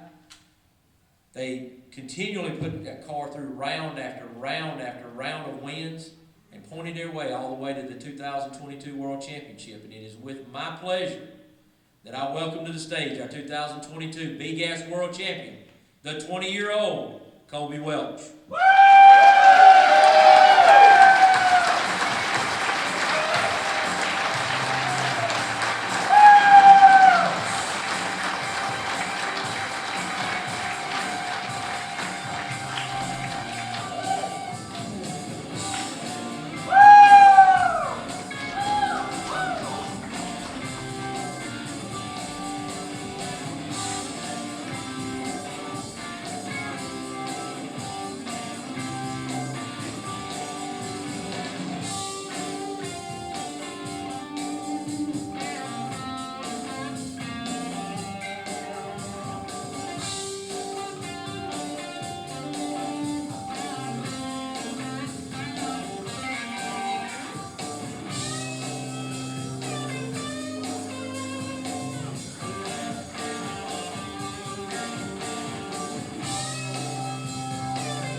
Too skinny, it's not enough snaps.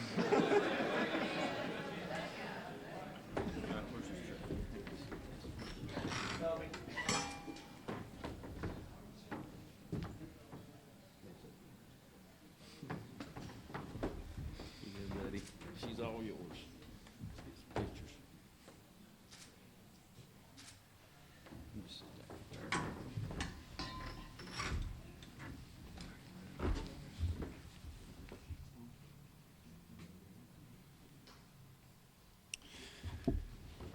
Competitively racing with this group was a dream I never thought to be possible. With that said, winning this championship means the world to me. I first saw Quayne Stott Southeast Gassers racing at a nostalgia drag race in Byron, Illinois. Instantly, I was hooked. The wheel stands and no time displayed on the board stood out from any racing I'd ever seen.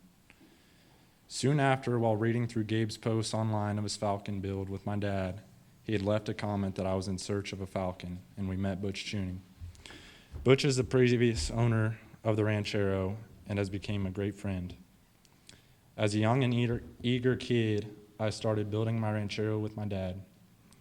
When we built the car, I had intentions of driving the car on the street, as I never imagined competing with this group to be possible. Weeks after the car was capable of making passes and I had some practice, I went to my first race at Lyons, Indiana, and had a blast meeting many of my heroes. At that race, I was taught how to stage in a pro tree by Rocky Platt and went around. In the next few weeks, we had worked over many components on the car to improve it and work out some bugs. The following race at Knoxville, I made it to the semifinals. Soon after, we painted the car and built the engine that is in it till today. Even then, I never imagined a championship possible. From that time on, I've spent many hours working on that car with my family and many friends, learning several lessons along my time. Along the way, I found out that I am my biggest competitor and that I cannot do this alone. With that said, I could not do this without the support I received from many of my friends and many others. There's an endless list of people that are responsible for my success, and without these few, I wouldn't be here today. First, I would like to thank Butch Tuning for his support and friendship.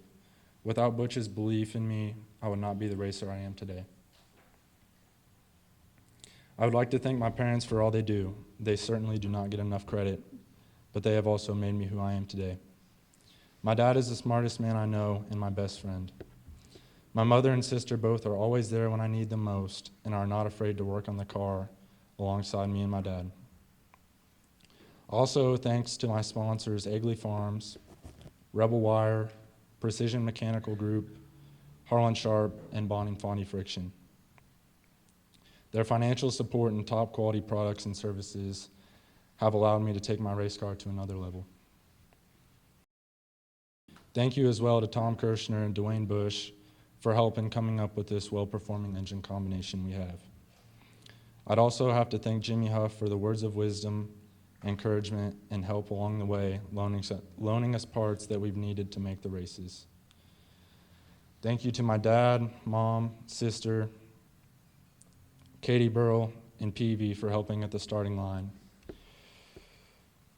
Thank you to my grandpa Ron, the Burrells, Robbie and Nancy Bird, Jack and Pat Mills, Randy Kiefer, Ron Allison, Mike Jones, Danny Redding, the late Sonny Taylor, Todd Oden, Leslie Horn, Jim Stiltner, and Greg Stelsey.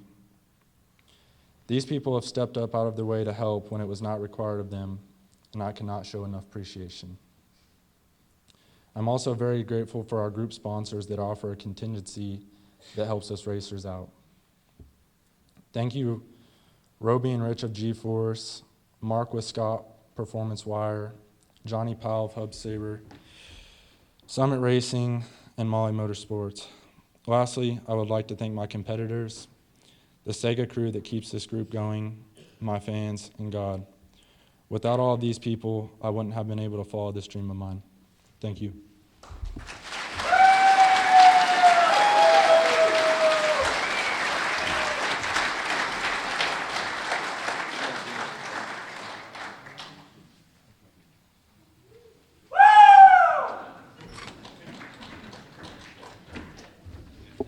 I got to say one thing before I get into the sponsors.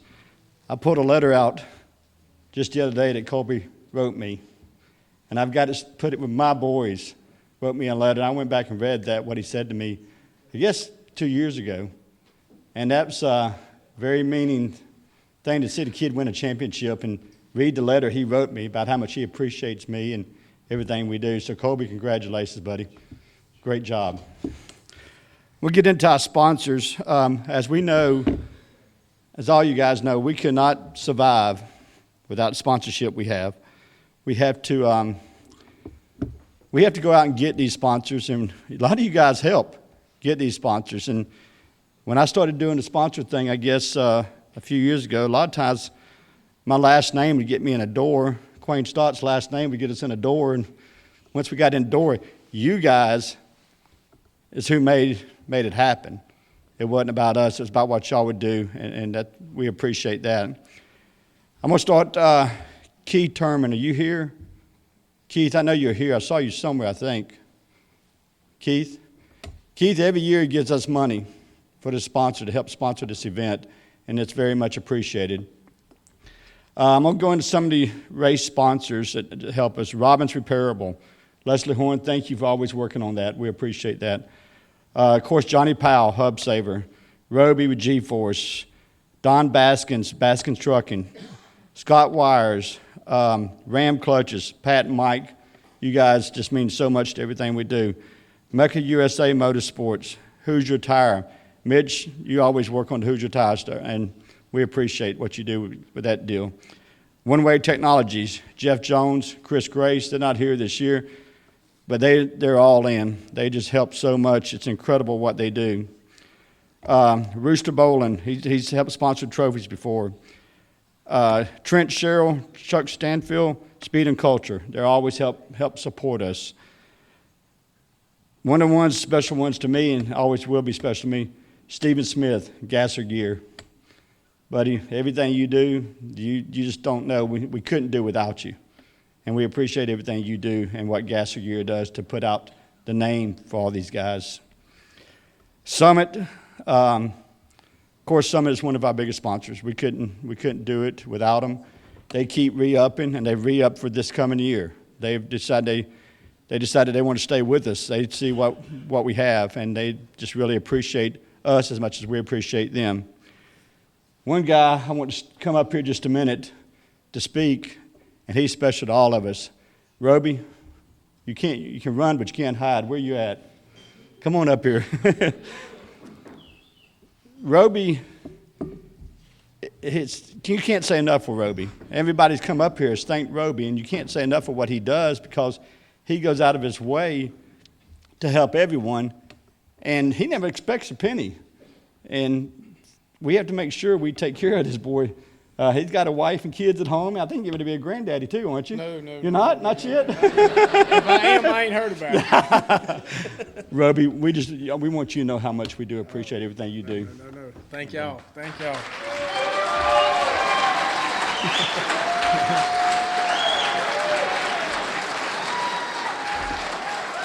It ain't me, it ain't the transmission. I can set that transmission right there. It ain't gonna do a thing. It needs y'all to make that thing and make me look good. All the champions, Leslie, Rick, Kobe, everybody, all the champions had G-Force boxes in their transmission. So what I'm trying to tell you, if you ain't got a G-Force box, you probably ain't gonna get one of these trophies. That's just me saying, I don't know. No, I actually want to thank one guy, Kenneth Phillips. Well, he's done left. That was my very first customer, and I knew nothing about Sega. He would come to the shop, drop his transmission off, I'd fix it. Think nothing about it. Well, COVID hit, so I started coming to the races. Fell in love with every one of y'all. I mean, gosh, it's like family. Every one of y'all like family. And that's one of the reasons why we will keep doing what we can for Sega.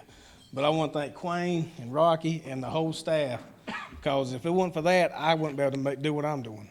I mean, it takes them to have an organization with cars and drivers for me to do what I do. But most of all, thank you drivers. Thank every one of you, team drivers, all of y'all. Thank you. Can't wait to see who's up here next year. Thank you.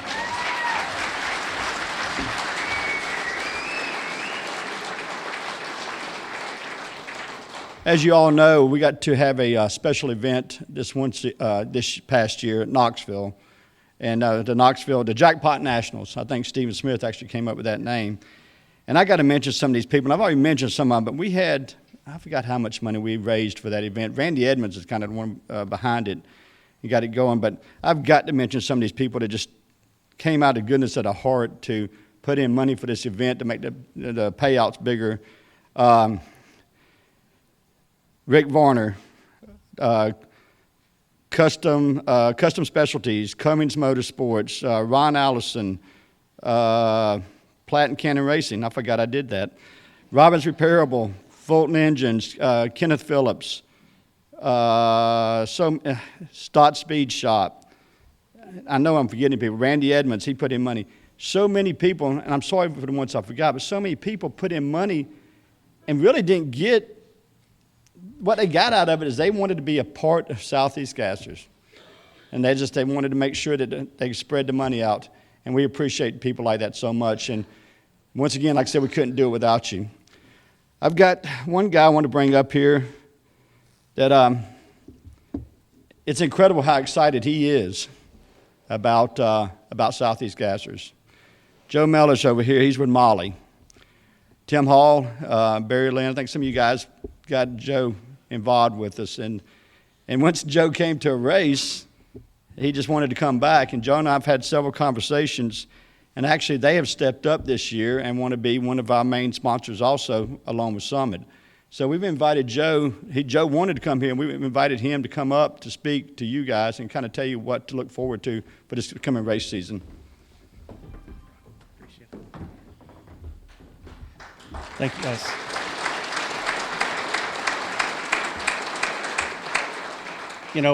So Molly Motorsport, what we do is we produce pistons and rings. We manufacture everything just a little ways away from here in Morristown, Tennessee. We have about 150 employees that work there.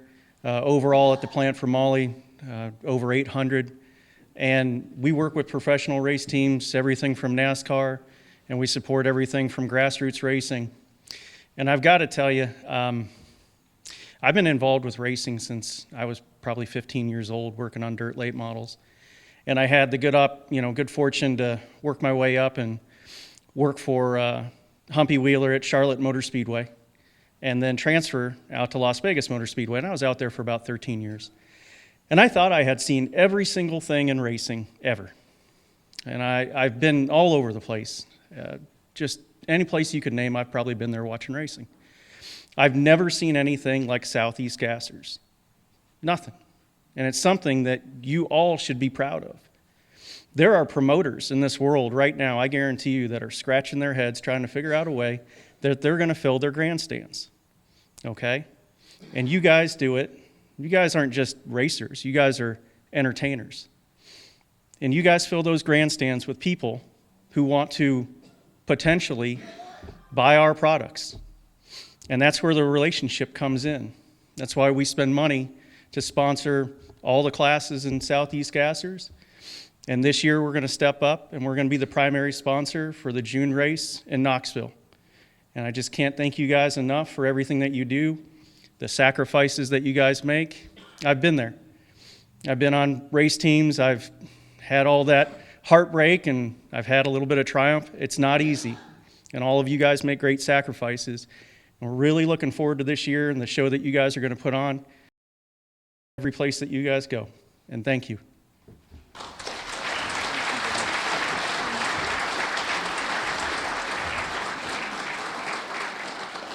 Once again, it's a testament to what you guys do to bring out people like Joe that want to step up.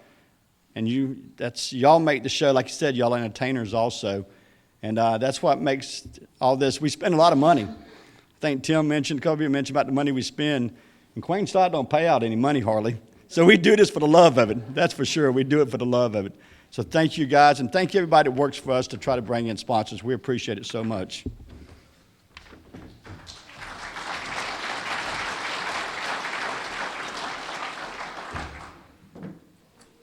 And now, as Mitch Stott says, it's time for the kings of the sport of Southeast Gasser Racing, our A-Gas category. It feels kind of weird to introduce our number 10 finisher in points in our A-Gas category, as he's also the founder of the Southeast Gassers. But something that you may not know, you may know, this man has now been elected as another Hall of Famer to the North Carolina Drag Racing Motorsports Hall of Fame. Our number 10 finisher in points, none other than Queen Stott.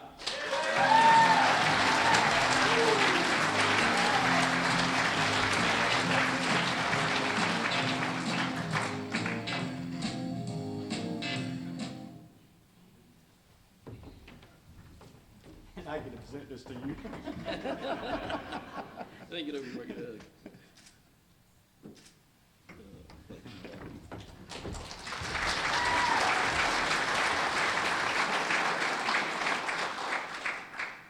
Our number 9 finisher That man pulls double duty. He's our 2022 world champion in Superstock. The dirt man himself out of Kannapolis, North Carolina, Mr. Rick Varner.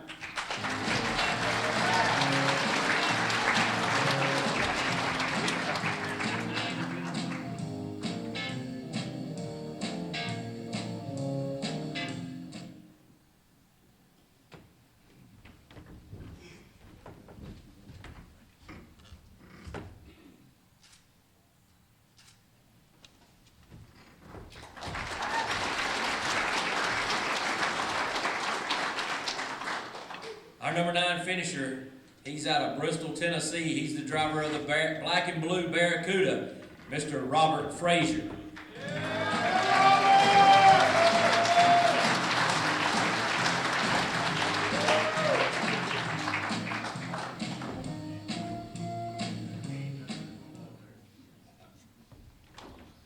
This is an honor to hand you a plaque, sir.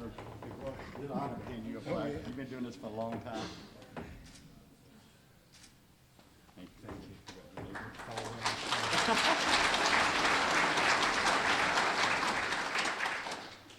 Our number 7 finisher in our A-Gas category, he hails out of Campbell, South Carolina. He was our 2018 B-Gas World Champion. He is none other than Mr. Todd Blackwell of the Slingshot.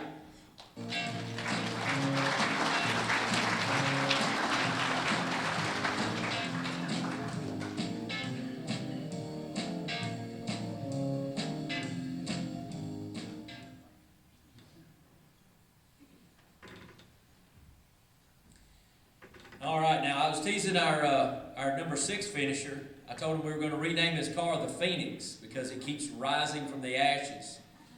He's wrecked his car in Aiken. He's wrecked his car down in Georgia when we didn't even really officially have a race. And it always keeps coming back, and it goes straighter and faster every time. The number 6 finisher out of Greer, South Carolina, in that 65 Chevelle wagon, that is the Little Red Wagon of Barry Lynn.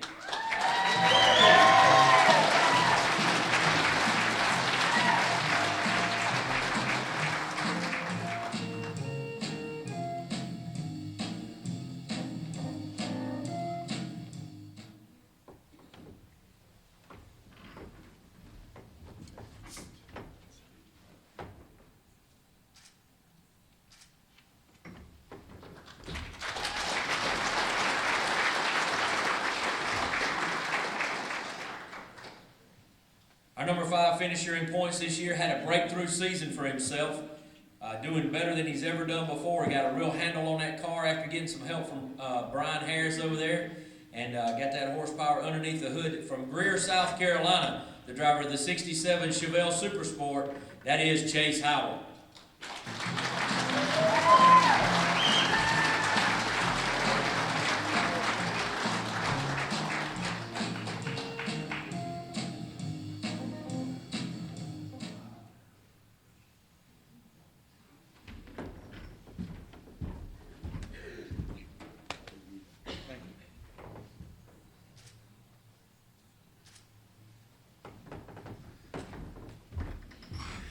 This year, I've set a personal goal of finishing in the top 10.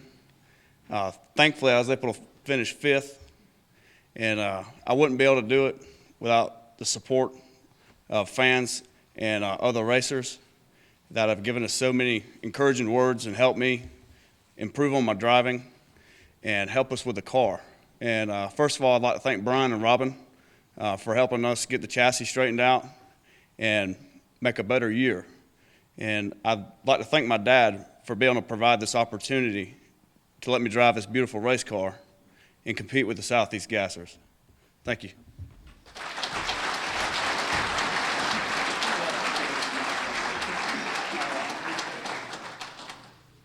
Our number 4 finisher, second generation driver out of Doraville, Georgia, the son of the legendary Mr. 409, none other than the driver of the 33 Willies, Mr. Rob Walden.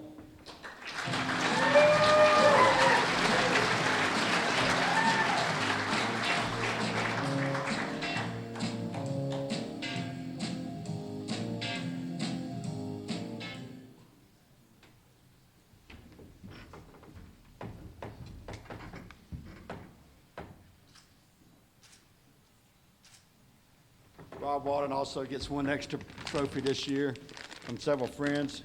He's a cookie junkie. Your buddies want to make sure you got these cookies. That's perfect. Perfect.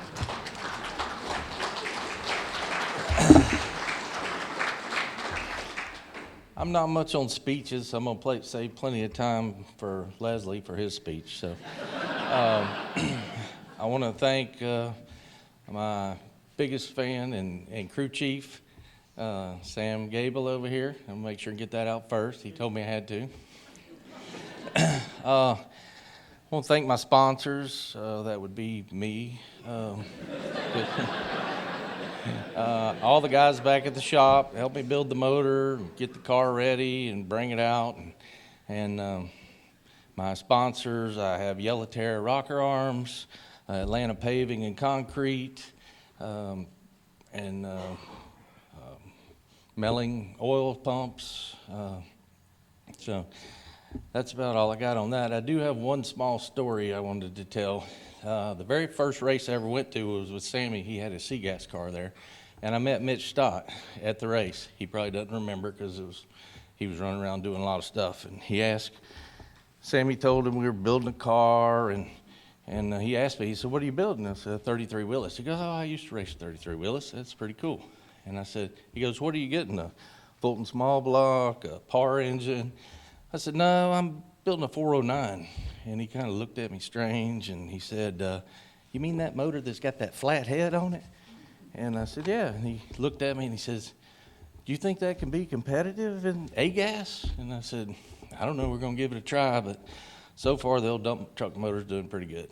So also, I bought a present for somebody else since I got a present. I found this little item here for my good buddy over here that I brought him his hat so that he can have this. So I'll present that to you.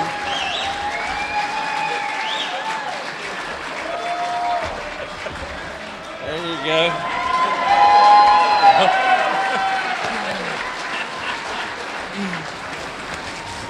Thank everybody for all the help. Enjoy being it. We'll see you next year or this year later. Don't forget your trophy there, Rob. Yeah.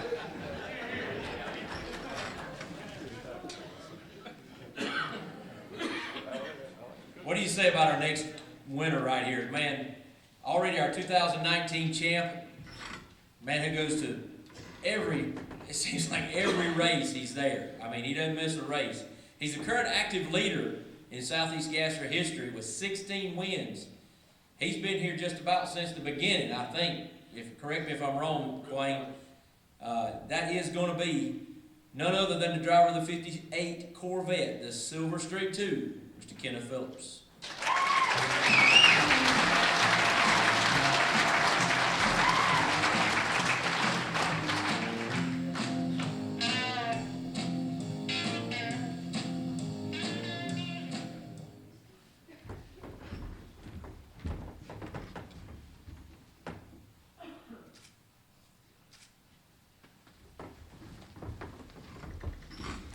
I'd like to thank the good Lord for letting me race, letting me do this, what I love doing. I've been doing it 8 years. I've been in the last 3 years, and I don't like that too good, but I'm going to try to bring that up to first for 3 years. And I'd like to thank the backup girls that helped me out this year, and thank Fulton for my motor. He tells me it's fast enough, and I don't know yet if it is or not. We'll see. Thank my crew chief, Kenny. Thank Quayne for just letting us have the opportunity to do this. Thank Bob for tuning on the carburetors. And Leslie paid me for the rest of the time, so thank everybody.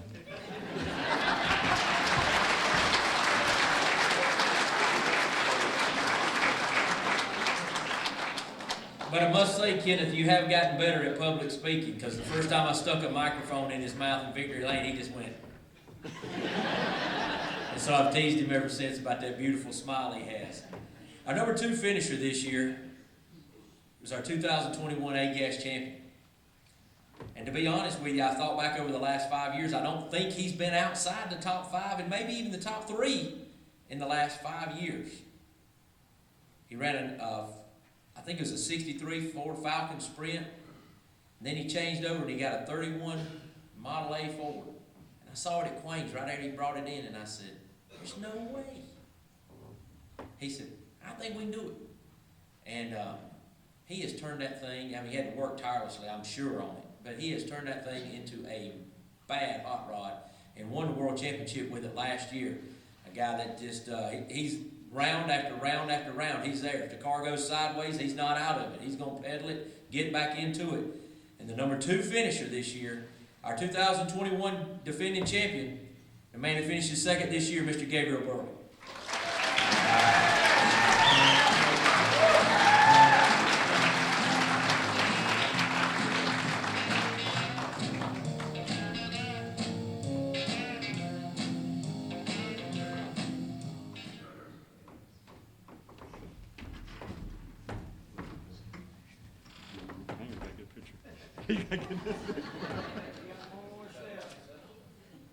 As you can tell, he don't like finishing second.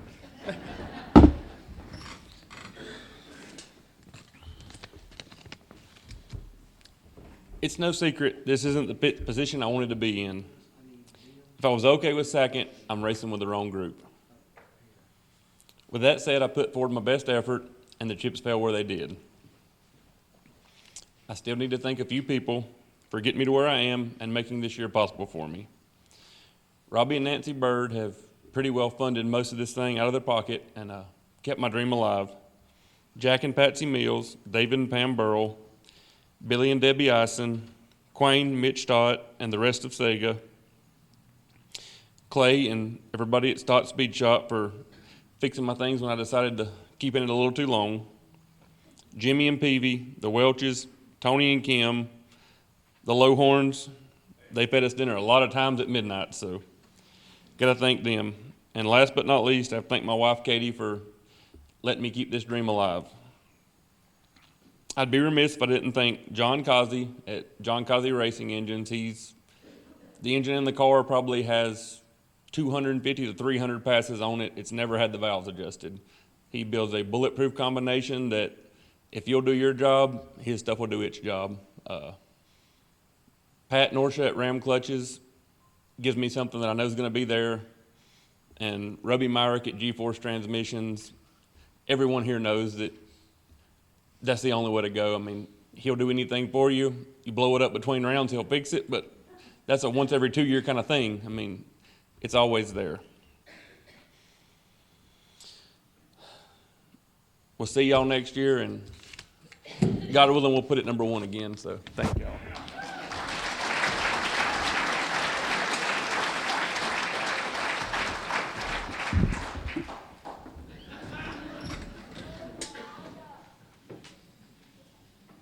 Well, now I have quite a notebook on our champion this year. It was provided to me by him.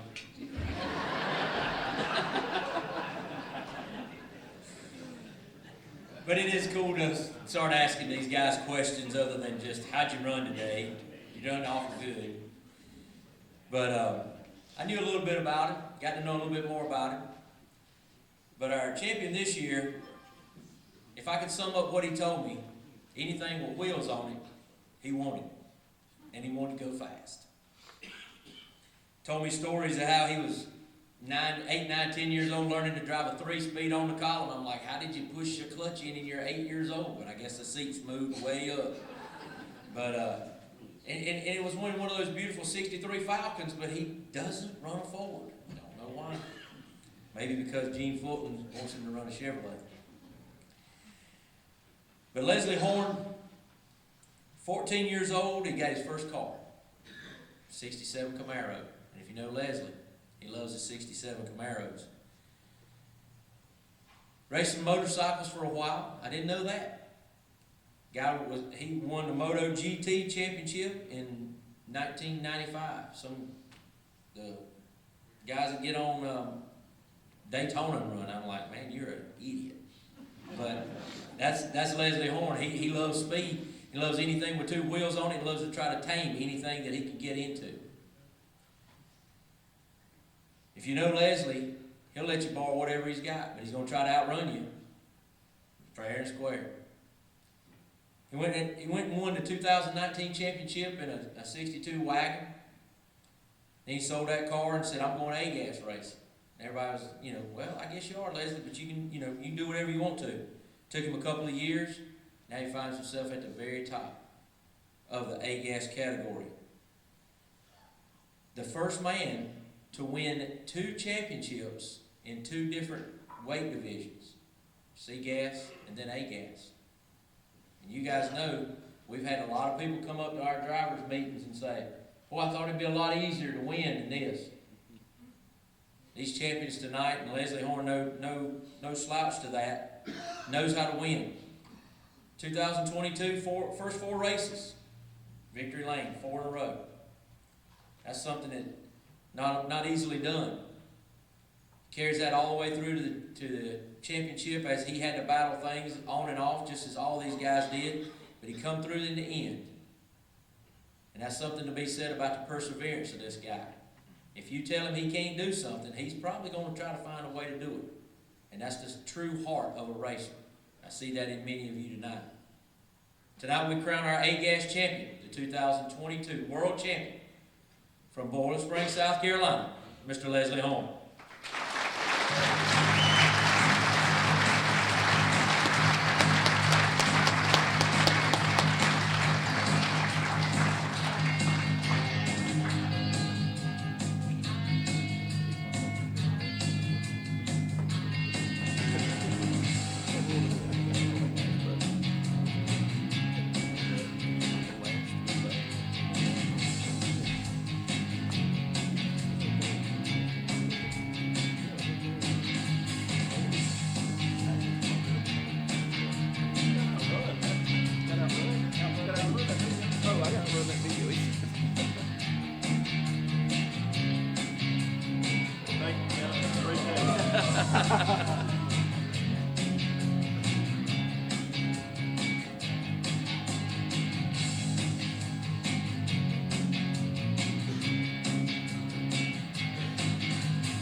We had to go all the way in for Colby, now we don't know what we're going to do for Down a us. little bit, down a little bit further, Quinn. A little bit further.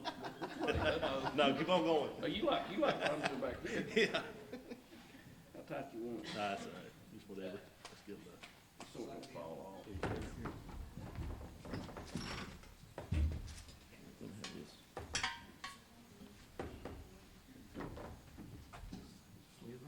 You sure did.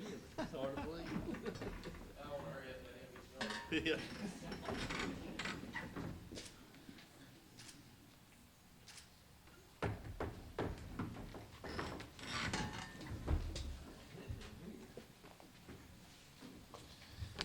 Rocky, I cut it down for you, buddy. Usually I just kind of shoot from the hip, but I had to stay on track. Remember, you got to start walking out. Yeah. Well, and I just really want to thank you, Rocky. I seen your post that you put out, and I'm glad you moved it from 5 minutes to 30 minutes. So I'm gonna try to get it in on there. See, but first of all, I just want to start out by, that's what we all need to do. We just need to thank God and thank us for the year, and thank Him for letting us be here again another year. Some days I was unsure if we was going to be able to make it this year, but we're here. I want to start out and just also thank my wife. We've been through some struggles this year, as most of you know, and she was a real trooper all the way through the whole thing. My family, my mom, my sis, brother-in-law. Got to thank Marty and Terry Robbins for Robbins Repairables for their continued support. 4 years in a row, they have supported not just me, but also supported the Shady Side race for 4 years now, both races.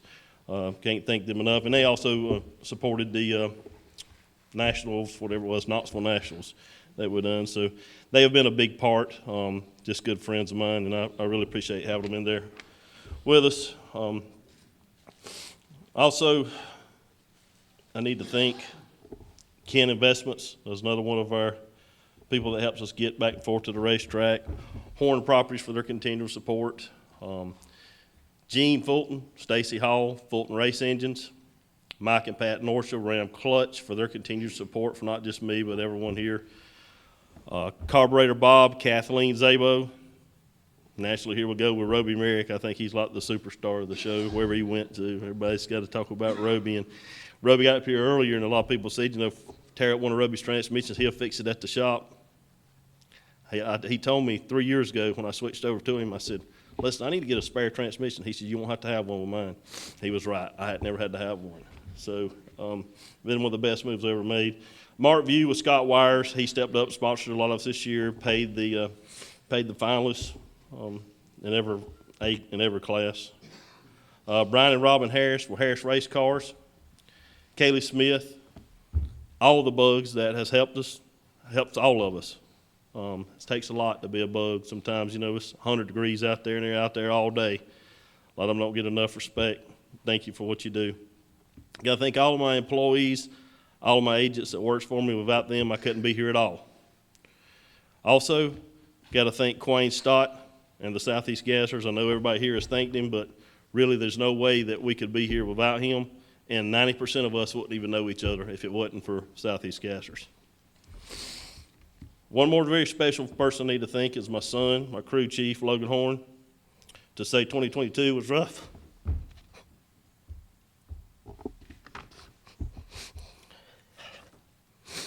would be an understatement. COVID took a toll on us. But what most of y'all did not know, I quit Sega twice.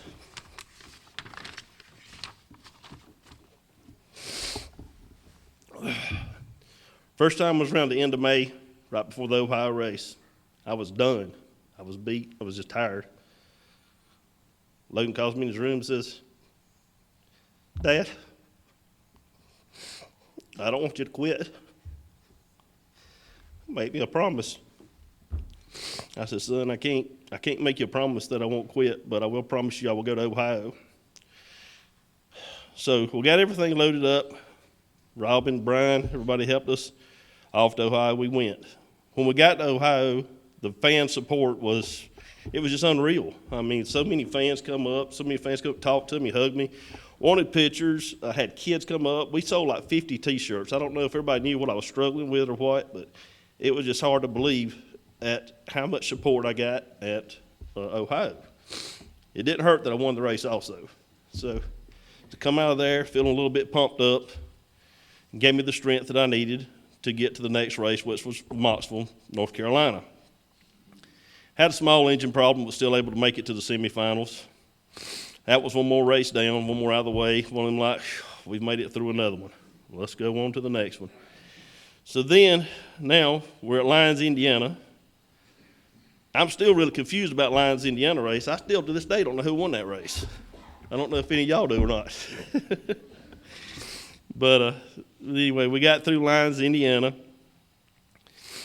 And then the next race went to London, Kentucky, where I had a run there and didn't have a couple races and 2 wins. And Kenneth Phillips just felt so bad for me for not having 2 races, or, making 2 races and not winning, that he just went ahead and gave me that race. And Kenneth, I appreciate that. I love you, buddy. Thank you. Without you, I couldn't have pulled that race off. He decided to try to run over me. Good thing I was setting still. Then this is where the second time come in that I went through a spot there and I was just like, I was done. I was ready to quit again. and this was the end of August. And Logan once again said, "Dad, don't quit." I was just mentally drained and tired. And then all of a sudden, the race got canceled for Sylvania. I was like, there's too many things just lined up telling me to keep going. And I had so many people praying for us and calling us, and I got so many messages, and it kept me going. It's like I needed to go. So then, after we'd done that race, went to Knoxville, and I decided to freshen up the engine between those races. And for some reason, when I went to Knoxville, I was a little down on power. Y'all would not believe what was wrong with my engine. Oh, wait a minute, I can't say nothing, Gene's here. No, I'm just kidding. Gene was able to get it fixed in like 15 minutes, and we went back to the next race. So then went on to Orangeburg, where we ended up 20 points ahead. Logan again, also he got to come to this race, and when we was able to get to the finals and get by Gabe, I pretty much so sealed the deal on the championship for the 2022 season. Give me the 25 points lead, 5 rounds. But I do need y'all's help in this race with Gabe. After the race, Gabe come up and he told me, he said, "Man, at the 3:30, I had caught you and was right beside you. And I've been looking for this video everywhere. Everyone I seen, he was about 3 cars behind at the 3:30. So I don't know, Gabe. Oh, me. Love you, Gabe. We've had a good time with Gabe. I do have a good time with Gabe. I have a good time with all these guys. Then on to the final at Shady Side. I got outrun the 3rd round with Ben Christopher. We were all still able to seal the championship for 2022. I got one more thing. I told Gabe last year at the banquet, I said, "Gabe, 2022, it won't be you." Then I said, "Well, you know what? 2023, it's going to be me." So, anyway, I just want to tell all my fellow racers, the competitors, the teams, Sega families, thank you. I love all of you. Thank you for being there for me this year. Thank you for all the support. And Dale, Godspeed. Thank you.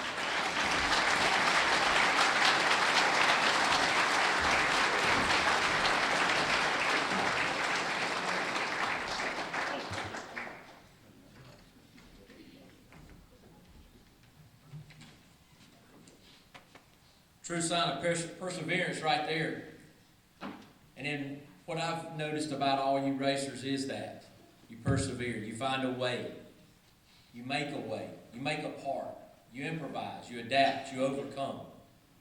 And that's what we've done here in the Southeast Gassers. If you've followed the journey and the history of the Southeast Gassers, I joke with Quayne all the time. Someone went up to him and said, "This stuff never will work."